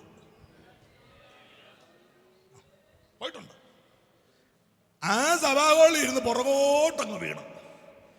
എന്നാടാന്ന് ചോദിച്ച ഈ പുള്ളി, എന്നാടാന്ന് ചോദിച്ച എന്നോടാ, ഞാനേ ഉള്ളായിരുന്നു എടുത്തോണ്ട് പോകാൻ. അതായി കുഴപ്പം. നിങ്ങൾ ഈ അഹങ്കാരമൊക്കെ വിട്ടേച്ച് മര്യാദയ്ക്ക് നിൽക്കുന്നത് ദൈവസന്നിധിയിലാണോ? ആ ബോധത്തിൽ നടക്കുക കേട്ടോ. അതാ നമുക്ക് നല്ലത്. ദൈവദാസന്മാരെ, ദൈവമക്കളെ, ഇന്ന് പകൽ ഞാൻ പറയുന്നു, ദൈവമക്കൾ ദൈവദാസന്മാർക്ക് കീഴടങ്ങിയിരിക്കണം. നിങ്ങൾ എനിക്കൊരു 2 മണിക്കൂർ തന്നിരുന്ന ഞാൻ വിശാലമായിട്ട് കാര്യങ്ങൾ പറഞ്ഞിതൊന്ന് അടിച്ച് തകർത്തിട്ട് പോയേനെ. നിങ്ങളാണെങ്കിൽ സമയവും തരത്തില്ല, ഒരു സ്തോത്രവും പറയത്തില്ല. ഹല്ലേലൂയ. അപ്പൊ നിങ്ങളൊന്ന് ശ്രദ്ധിച്ചേ, ചില കേസിനെ പരിഹരിക്കാൻ ദൂതന്റെ കയ്യിൽ ഏൽപ്പിച്ചാൽ മതി. ദൈവം പറഞ്ഞു, നീ അശൂർ പാളയത്തോട്ട് ഇറങ്ങിച്ചല്ല, എന്നിട്ട് അടിച്ചൊന്ന് നിരത്തിയേച്ച് ഇങ്ങോട്ട് വാടാന്ന്. ഈ പുള്ളി അങ്ങോട്ട് ഇറങ്ങിച്ചെന്നേച്ച് അടിച്ചൊരു നിരത്തല് 1,85,000 എണ്ണം നിലം പരീക്ഷ.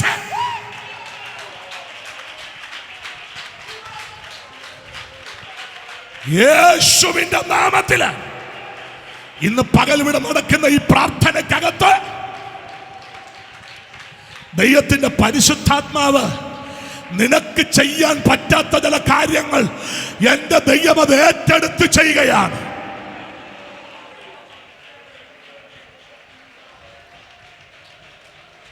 ഇനി ഒരൊറ്റ ആയുധത്തിന്റെ കാര്യം കൂടെ പറഞ്ഞേ പറ്റത്തുള്ളൂ. പുതിയ നിയമത്തിലെ ആയുധം എന്നറിയാം. അതുകൊണ്ടാണ് ലേഖനത്തിൽ രേഖപ്പെടുത്തിയിരിക്കുന്നത് ഇങ്ങനെയാണെന്നറിയാമോ?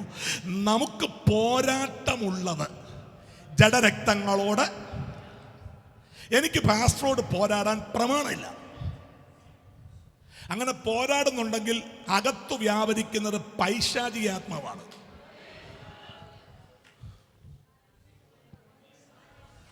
ആമേൻ.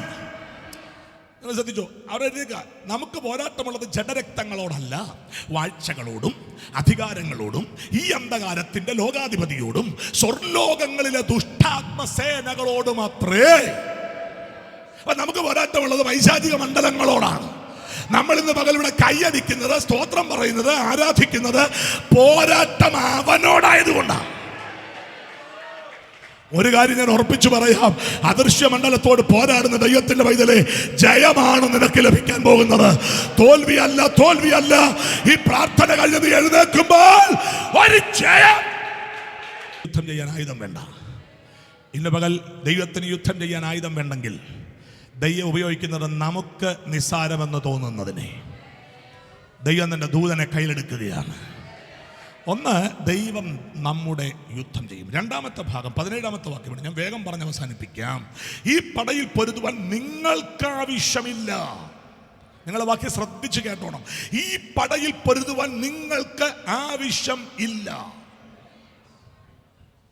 ശ്രദ്ധിച്ചു കേൾക്കൂ. യഹൂദയും യെരൂശലേമുമായുള്ളവരെ, നിങ്ങൾ സ്ഥിരമായി നിന്ന് യഹോവ നിങ്ങൾക്ക് വരുത്തുന്ന രക്ഷ കണ്ടുകൊള്ളുവീൻ. ഭയപ്പെടരുത്, ഭ്രമിക്കുകയുമരുത്. നാളെ അവരുടെ നേരെ ചെല്ലുവീൻ.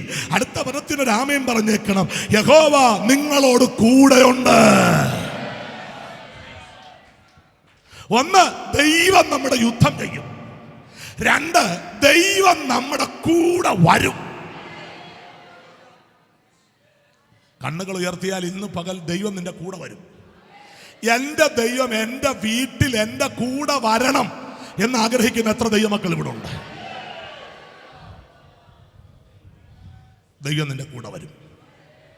ഈ യഹോവ നിന്നോട് കൂടെ ഉണ്ട് എന്നൊരു ഭാഗം തെളിയിക്കാൻ പ്രവർത്തികളുടെ പുസ്തകം 18-ാം അധ്യായത്തിൻ്റെ 9-10 വാക്യങ്ങൾ വായിച്ചാൽ മതി കേട്ടോ. രാത്രിയിൽ പൗലോസിനോട് ദൈവം ഇടപെടുന്നൊരു ദൂതാണ്. ഞാൻ ആ വാക്യം കൂടെ ഒന്ന് വായിച്ച് കേൾപ്പിച്ചേക്കാം നിങ്ങളെ. 18-ാം അധ്യായത്തിൻ്റെ 9-10 വാക്യങ്ങൾ. അവിടെ രാത്രിയിൽ കർത്താവ് ദർശനത്തിൽ പൗലോസിനോട്, നീ ഭയപ്പെടാതെ പ്രസംഗിക്കുക, മിണ്ടാതെ ഇരിക്കരുത്, ഞാൻ നിന്നോട് കൂടെയുണ്ട്. വിശുദ്ധന്മാരെ, നിങ്ങളും ഞാനും പ്രസംഗിക്കാൻ നിൽക്കുന്നെങ്കിൽ, ഭയപ്പെടാതെ പ്രസംഗിക്കാൻ അവസരം കിട്ടുന്നെങ്കിൽ അത് നമ്മുടെ പവറല്ല, ദൈവം നമ്മുടെ കൂടെ ഉള്ളതുകൊണ്ട്. ദൈവം നമ്മുടെ കൂടെ ഉണ്ട്. ദൈവം കൂടെ ഉണ്ടെങ്കിൽ രണ്ട് വിടുതലാകട്ടോ. ആ വാക്യത്തിൽ തന്നെ എഴുതിയിട്ടുണ്ട്. ഒന്ന്, ആരും നിന്നെ കയ്യേറ്റം ചെയ്ത് ദോഷപ്പെടുത്തുകയില്ല എന്ന് പറഞ്ഞാൽ ദൈവം കൂടെ ഉണ്ട്. നിന്നെ ഒറ്റ ഒരുത്തം തൊടത്തില്ലെന്ന്. ഉലകത്തിൽ ഒരുത്തം നിന്നെ തൊടാൻ ശബ്ദമുയർത്തി ഒരു ഹല്ലേലൂയ. രണ്ട്, ഈ പട്ടണത്തിൽ എനിക്ക് വലിയൊരു കൂട്ടം ജനമുണ്ട്. ദൈവം കൂടുണ്ടോ? നിന്റെ സഭയ്ക്കകത്തിൽ ആള് വരാൻ പോവുകയാണ്. പുതിയ നിയമസഭയോട് എനിക്കൊരു ദൈവശബ്ദം പറയാനുണ്ട്. ആ ദൈവശബ്ദം ഇങ്ങനെയാണ്. ആമേൻ, ആമേൻ. കുറച്ച് ട്രാക്റ്റൊക്കെ കൈപ്പിടിച്ച് വഴി പോയി നിന്ന് ആമേൻ എല്ലാവരോടും ട്രാക്റ്റ് കൊടുത്ത്, ബ്രദറെ സിസ്റ്ററെ, നാളെ രാവിലെ ഞങ്ങളുടെ പള്ളിയിൽ യോഗമുണ്ട്, വരണേ വരണേ വരണേ എന്ന് ഞങ്ങൾ താഴ്മയായി നിങ്ങളോട് അപേക്ഷിക്കുന്നു എന്ന് പറയുമ്പോൾ ആരെങ്കിലുമൊക്കെ വിട്ടുവഴിച്ച് നമ്മുടെ പള്ളിയിലെങ്ങാനും വന്നുപോയാൽ നമ്മുടെ ആ ചാട്ടം കാണാം. പിന്നെ അവരാണെ വരുത്തുമില്ല. പിന്നെ എന്നാ വരാഞ്ഞെന്ന് അന്വേഷിച്ച് അവർ വേറെ പള്ളിയിൽ പോയെന്ന്. സ്വോത്രമൊക്കെ പോയല്ലേ? ഇല്ല. നിങ്ങളൊന്ന് ശ്രദ്ധിച്ച് കേട്ടെ. സത്യത്തിൽ പുതിയ നിയമസഭയ്ക്ക് ശ്രദ്ധിച്ച് കേട്ടാൽ ഈ കാര്യം പിടികിട്ടത്തുള്ളൂ. പുതിയ നിയമസഭയ്ക്ക് നോട്ടീസ് അടിച്ചുകൊണ്ട് നാളെ ഞങ്ങളുടെ പള്ളി വരണേ വരണേ വരണേ എന്ന് പറഞ്ഞ് വിളിക്കുന്നതല്ല പുതിയ നിയമസഭ. പുതിയ നിയമസഭയ്ക്കകത്തെ ശബ്ദം കേട്ടേച്ച് ആളുകൾ ഇങ്ങോട്ട് വരണം. നിന്റെ പള്ളിയിലെ കൈയടിക്കുന്നവരുണ്ടെങ്കിൽ നിന്റെ പള്ളിയിൽ ആള് വരും. നമ്മുടെ പള്ളിയിൽ കൈയടിക്കുന്നവരും സ്വോത്രം പറയുന്നവരും ആരാധിക്കുന്നവരും ഉണ്ടെങ്കിൽ ആമേ നാട്ടുകാർ പറയും, ഇവിടെ ഏതാണ്ട് ഗുണവും ചലനവും മണവും ഉള്ളൊരു സഭ, അങ്ങോട്ടൊന്ന് പോയിട്ട് വരാം. ആരാധിക്കുന്ന സഭയ്ക്കകത്ത് ചിലത് വന്ന് കയറിയാൽ പിന്നെ ജീവനുണ്ടെങ്കിൽ അവിടുന്ന് പോകുകയില്ല. ശക്തിയോടെ ഹല്ലേലൂയ. എനിക്ക് വാക്യങ്ങളൊക്കെ നിന്ന് വിശദീകരിക്കാൻ ആഗ്രഹമുണ്ട്.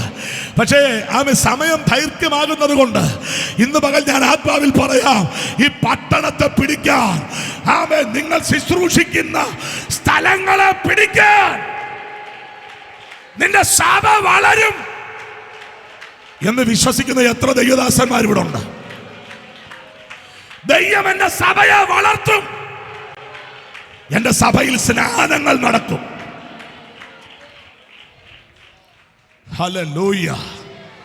ഞാൻ പറയുന്നു, ഓരോ പ്രാദേശിക സഭയിലെ ശുശ്രൂഷകരും കേട്ടോ, ഞാൻ പറയുന്നു, എല്ലാ മാസത്തിലും, അങ്ങനെ പറയുന്നതുകൊണ്ട് നിങ്ങൾ തെറ്റിദ്ധരിക്കരുത്, എല്ലാ മാസത്തിലെങ്കിലും നിങ്ങളുടെ സഭയിൽ ഒരു 10 പേര് സ്നാനപ്പെടട്ടെ. ആമേൻ എന്ന് പറഞ്ഞാൽ അത് അങ്ങനെ തന്നെയെന്നാണ്. ആമേൻ എന്ന് പറഞ്ഞ് സഭ ചേർന്ന് ആമേൻ. ഞാൻ വിശ്വസിച്ച ആത്മാവിൽ പറയാം, എല്ലാ ആഴ്ചയിലും നമ്മുടെ സഭകളിൽ സ്നാനങ്ങൾ നടക്കട്ടെ. ആമേൻ. ഞാൻ പറയുന്നു, സിയോൻ അസംബ്ലി ഒന്നിച്ചു കൂടുമ്പോ ഉണ്ടാകുന്നതിലധികം ആളുകൾ ഒരു പ്രാദേശിക സഭയിൽ ഉണ്ടാകട്ടെ. ഒരു പ്രാദേശിക സഭയിൽ സംഭവിക്കട്ടെ, സംഭവിക്കട്ടെ. ദൈവം കൂടുണ്ടോ? ദൈവം നിന്റെ കൂടെ ഉണ്ടെങ്കിൽ നിന്റെ സഭ വളരാൻ പോവുക. നിന്റെ പ്രസംഗം നിലയ്ക്കാൻ ദൈവം സമ്മതിക്കുകയില്ല. Thank you holy spirit. ഞാൻ ആമേൻ കണ്ണുകൾ ഉയർത്തിയുള്ള മൂന്നാമത്തെ വിടുതൽ പറഞ്ഞ് പ്രാർത്ഥനയ്ക്ക് സമയമെടുക്കുക. ശ്രദ്ധിച്ച് കേൾക്കണം. 22ാമത്തെ വാക്യം മാത്രം വായിച്ചാൽ മതി. പക്ഷേ 21ാമത്തെ വാക്യം കൂടെ ചേർത്ത് വായിച്ചാലേ ആ വാക്യം പൂർണ്ണമാകത്തുള്ളൂ. അതുകൊണ്ട് ഞാൻ 21ാമത്തെ വാക്യം കൂടെ ചേർത്ത് വായിക്കാം.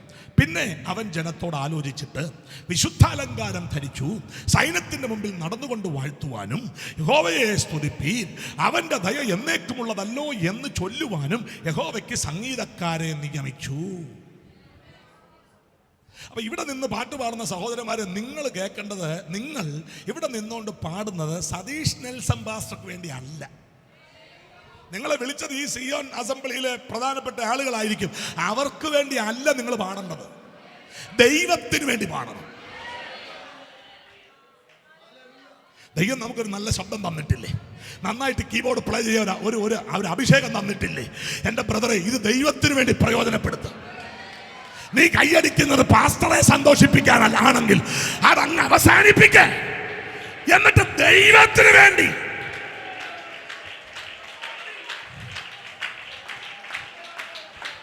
നീ ആർക്കേലും ഒക്കെ വേണ്ടിയാണ് ഇതൊക്കെ ചെയ്യുന്നതെങ്കിൽ അവർക്ക് ഇഷ്ടപ്പെട്ടില്ലെങ്കിൽ നീ പടിയിറങ്ങേണ്ട വരും. പക്ഷെ നീ ദൈവത്തിന് വേണ്ടിയാണ് ചെയ്യുന്നതെങ്കിൽ തമ്പുരാൻ ഇഷ്ടപ്പെട്ടില്ലെങ്കിൽ ഇഷ്ടപ്പെടത്തക്ക നിലയിൽ നിന്നെ ആക്കാൻ, നിന്നെ മാറ്റിമറിക്കാൻ യഹോവയ്ക്ക് സംഗീതക്കാരെ നിയമിച്ചു. ഇനി അടുത്ത വാക്യത്തിന് നിങ്ങളൊരു ആമയും പറഞ്ഞേക്കണം. അവർ പാടി സ്തുതിച്ചപ്പോൾ.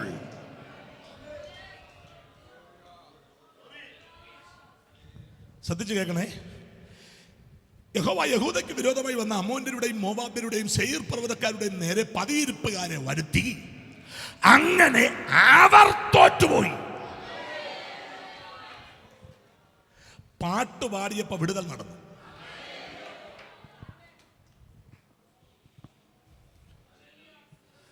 അവിടെ ആ വാക്യത്തിന്റെ പ്രാരംഭ ഭാഗത്ത് എഴുതിയിരിക്കുന്ന പദം നിങ്ങൾ മറക്കരുത്. അവർ പാടി സ്തുതിച്ച് തുടങ്ങിയപ്പോൾ.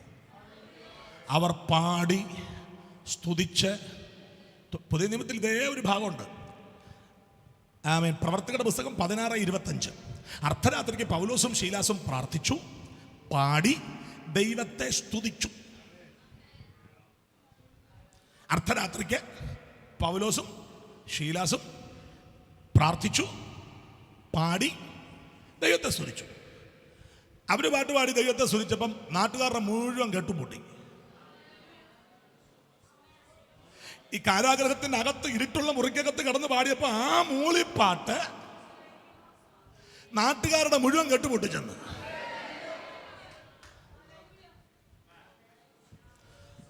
ഇന്ന് പകൽ ഇവിടെ പാടുമ്പോൾ ദൈവം ചില കെട്ടഴിക്കുമെന്ന് വിശ്വസിക്കുന്ന എത്ര പേരുണ്ട്?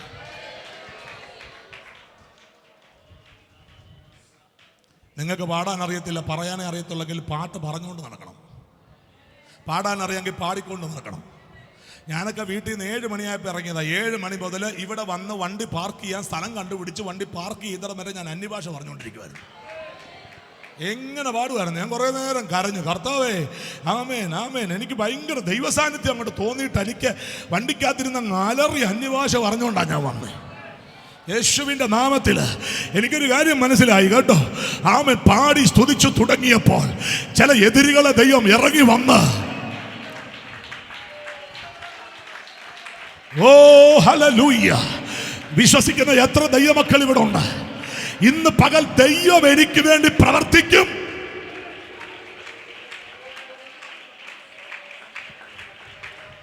ശ്രദ്ധിക്കൂ പ്രിയരെ, അവർ പാടി സ്തുതിച്ച് തുടങ്ങിയപ്പോൾ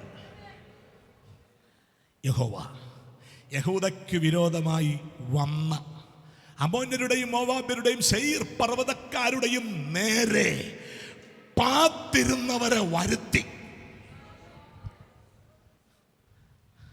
സത്യത്തിലേ യഹൂദയ്ക്കും അറിയത്തില്ല, അമ്മോന്യർക്കും മോവാബ്യർക്കും സെയീർ പർവ്വതക്കാർക്കും അറിയത്തില്ല ഇങ്ങനെ പാത്തിരിപ്പുകാരുണ്ടെന്ന്.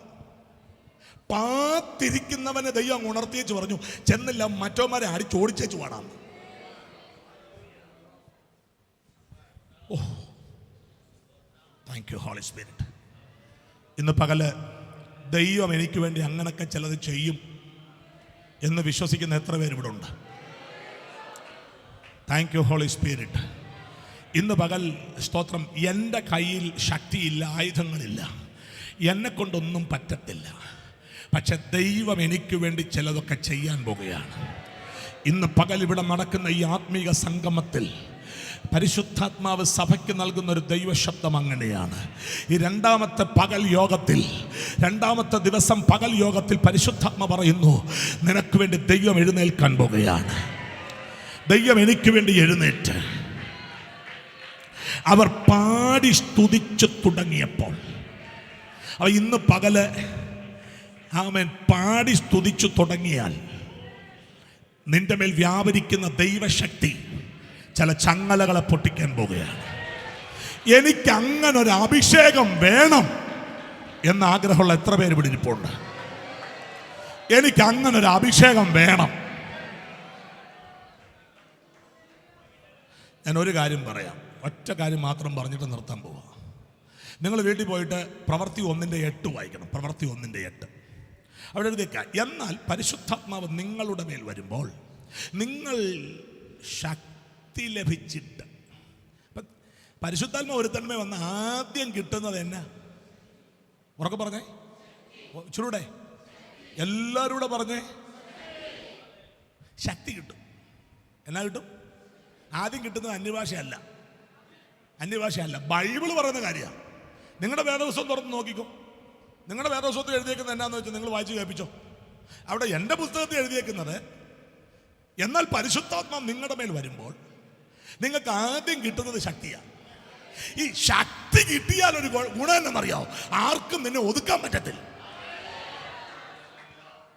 അപ്പൊ എനിക്ക് ഇന്ന് പകൽ അങ്ങനെ ഒരു ശക്തി വേണമെന്ന് ആഗ്രഹമുള്ള എത്ര പേരുണ്ട്?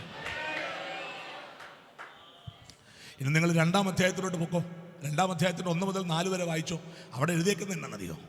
ശക്തി കിട്ടിയവർ ശക്തിയും കൊണ്ടങ്ങ് പോയില്ല, അന്യഭാഷയും കൊണ്ടാണ് പോയേ. അന്യഭാഷയ്ക്ക് 2 ഗുണമുണ്ട് കേട്ടോ. ഒന്ന്, അന്യഭാഷ പറയുന്നവർ മനുഷ്യരോടല്ല സംസാരിക്കുന്നത്, അവർ ദൈവത്തോടത്രേ സംസാരിക്കുന്നു. 2, അന്യഭാഷ പറയുന്നവർ തനിക്ക് തന്നെ ആത്മീക വർധനവ് വരുത്തുന്നു. അപ്പൊ ഇന്ന് പകല് എനിക്കൊരു ശക്തി വേണം. സ്തോത്രം. ഇവിടെ ഈ ഫാൻ കറങ്ങുന്നത്, മൈക്രോഫോൺ ചലിക്കുന്നത്, ഇവിടെ എല്ലാത്തിനും ചലിപ്പിക്കുന്നതിൻ്റെ പിന്നിൽ വ്യാപരിക്കുന്ന ഒരു ശക്തിയാണ്.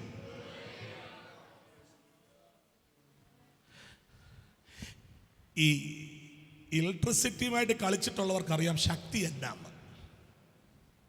കറണ്ട് അടിച്ചിട്ടുള്ളവർ ആരെങ്കിലും ഉണ്ടോ ഇവിടെ? കറണ്ട് അടിച്ചാൽ പിന്നെ ഇങ്ങനാണോ നിങ്ങൾ അന്ന് ഇരുന്നത്? കറണ്ട് അടിച്ചപ്പോൾ നിങ്ങൾ എങ്ങനെയാ ഇരുന്നേ?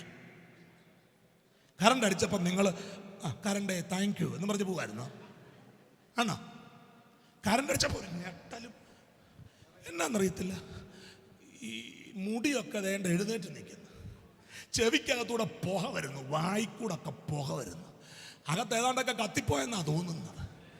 കറണ്ട് അടിച്ച അങ്ങനെ. അച്ഛാ, കറണ്ട് അടിച്ചാൽ ആമേൻ അങ്ങനാണെങ്കിൽ സ്വർഗീയ കറണ്ട് അടിച്ചാലോ? മക്കളെ ഉയരത്തിലെ കറണ്ട് അടിച്ചാലോ?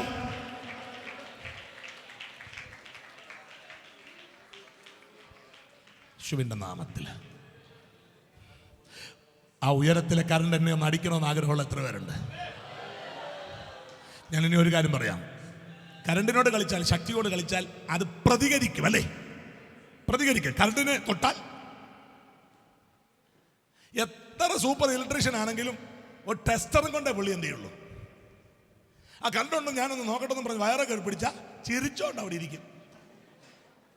എന്നാ ചിരിയ, ഇന്ന് വരെ പുള്ളി ഇങ്ങനെ ചിരിച്ചിട്ടില്ല. ആ ചിരിയ ഇരുന്ന് തൊട്ട പുള്ളി ടെസ്റ്ററും കൊണ്ടാണ്, ടെസ്റ്റർ വെച്ചിട്ട് നോക്കും ഉണ്ടോന്നല്ലേ, എന്നിട്ടാ കളി.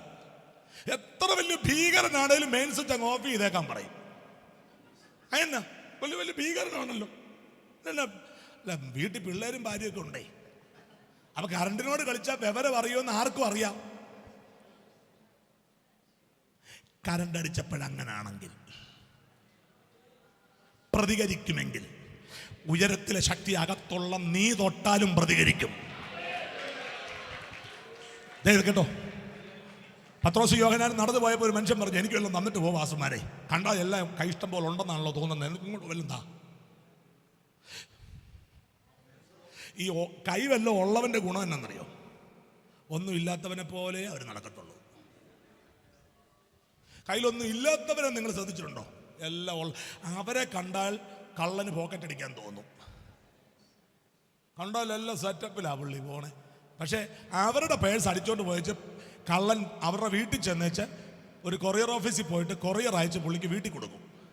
എന്നിട്ട് അതിനകത്തൊരു എഴുത്തും വെച്ചേക്കും, ഇത്തിരി പന്ന പേഴ്സ് കൊണ്ട് മേലാൻ നടക്കരുത് പ്ലീസ്, ഞാൻ ഒത്തിരി കഷ്ടപ്പെട്ടിട്ടാണ് ഇത് അടിച്ചു മാറ്റിയത്. നിങ്ങളുടെ ആ നിപ്പും പാവം പടുതിയെ കണ്ടപ്പോൾ നല്ല ഏതാണ്ട് ഗുണമുള്ളത് പേഴ്സിനകത്തുണ്ടെന്നും പറഞ്ഞ് അടിച്ചു മാറ്റിയത്. പാല് വാങ്ങിക്കാൻ പോലുള്ള സാധനം ഇതിനകത്തൊന്നും കിട്ടിയില്ല. അതുകൊണ്ട് ഞാനൊരു 5000 രൂപ വെച്ചിട്ട് നിങ്ങൾക്ക് അയച്ചു തരികയാണ്. 5000 രൂപയുടെ ബാലൻസ് എന്നാന്ന് വെച്ചാൽ നിങ്ങൾ വെച്ചോ. അതെ,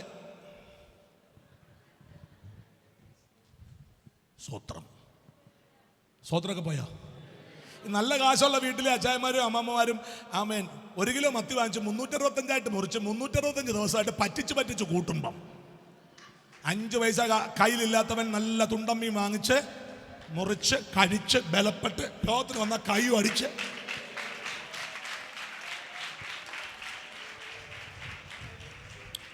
സ്തോത്രം എന്ന് പറ യേശുവിൻ്റെ നാമത്തിൽ. ഈ ഉപദേശമാർ അങ്ങോട്ട് പോയപ്പോൾ കയ്യിൽ ഏതാണ്ട് ഉണ്ടെന്ന് വിചാരിച്ചാൽ പുള്ളി പറഞ്ഞ വെള്ളം ഉണ്ടെങ്കിൽ തന്നേച്ചു പോ പാസ്റ്ററെ പ്ലീസ്. പുള്ളി പറഞ്ഞ പ്ലീസ്, ഞങ്ങളുടെ ഒന്നുമില്ല, ഞങ്ങളുടെ ഉള്ളത് നിനക്ക് തരാം, യേശു ക്രിസ്തുവിൻ്റെ നാമത്തിൽ എഴുന്നേറ്റ് വാടാ കൂടെന്ന് പറഞ്ഞു. അവിടെ ഇതൊക്കെ അവൻ അവൻ അവൻ നരിയാണി ഉറപ്പിച്ച് എഴുന്നേറ്റ് നിന്ന് അവൻ തുള്ളി അങ്ങോട്ട് ആരാധിക്കാം. ഇതിനു മുമ്പ് പോയ പല പുള്ളികളും പള്ളി കണ്ണു തുറന്ന് നോക്കിയപ്പോൾ ഒരുത്തം നിന്ന് തുള്ളുന്നു. അവൻ പറഞ്ഞു, അവർ പറയാ ഇവന് മാത്രം എന്നാ ഇത്ര തുള്ളല്. അപ്പൊ പുറകെ ഇരുന്ന് ആരാണ്ട് പറഞ്ഞു, ഇവൻ താഴെ ഒടിഞ്ഞു മടങ്ങി ചുരുണ്ടിരുന്നവനാണ്, അവൻ തുള്ളാതിരിക്കുന്നു. ശക്തി ഉണ്ടെങ്കിൽ ഞാൻ ഇന്ന് പകലൊരു ദൂത് പറഞ്ഞ് അവസാനിപ്പിക്കാം. കേട്ടോ, ശക്തിയുണ്ടോ ഉണ്ടെങ്കിൽ നീ തൊട്ടാൽ ചില ചുരുണ്ട് മടങ്ങിയവൻ പുറത്ത് വരുവാൻ. 2023 ഡിസംബർ മാസം 9-ാം തീയതി ഞാൻ എന്നെ കേൾക്കുന്ന ദൈവമക്കളോട് വിശ്വാസത്താൽ ഒരു കാര്യം പറയാം. നമ്മുടെ ശുശ്രൂഷകൾ ഇന്ന് മുതൽ, ഇപ്പോൾ മുതൽ ഒരു വ്യത്യാസം വരാൻ പോകുകയാണ്. നമ്മൾ പ്രാർത്ഥിച്ചാൽ ക്ഷണത്തിൽ രോഗികൾ സൗഖ്യമാകും. പോരാ, വിശ്വാസം ഉണ്ടെങ്കിൽ അങ്ങനെ ഒരു അഭിഷേകം എനിക്ക് വേണം എന്ന ആഗ്രഹമുള്ള എത്ര പേര് ഇവിടെ ഉണ്ട്? കണ്ണുകളെല്ലാം അടച്ചു, കരങ്ങൾ സ്വർഗത്തിലേക്കൊന്ന് മലർത്തി പിടിച്ചു.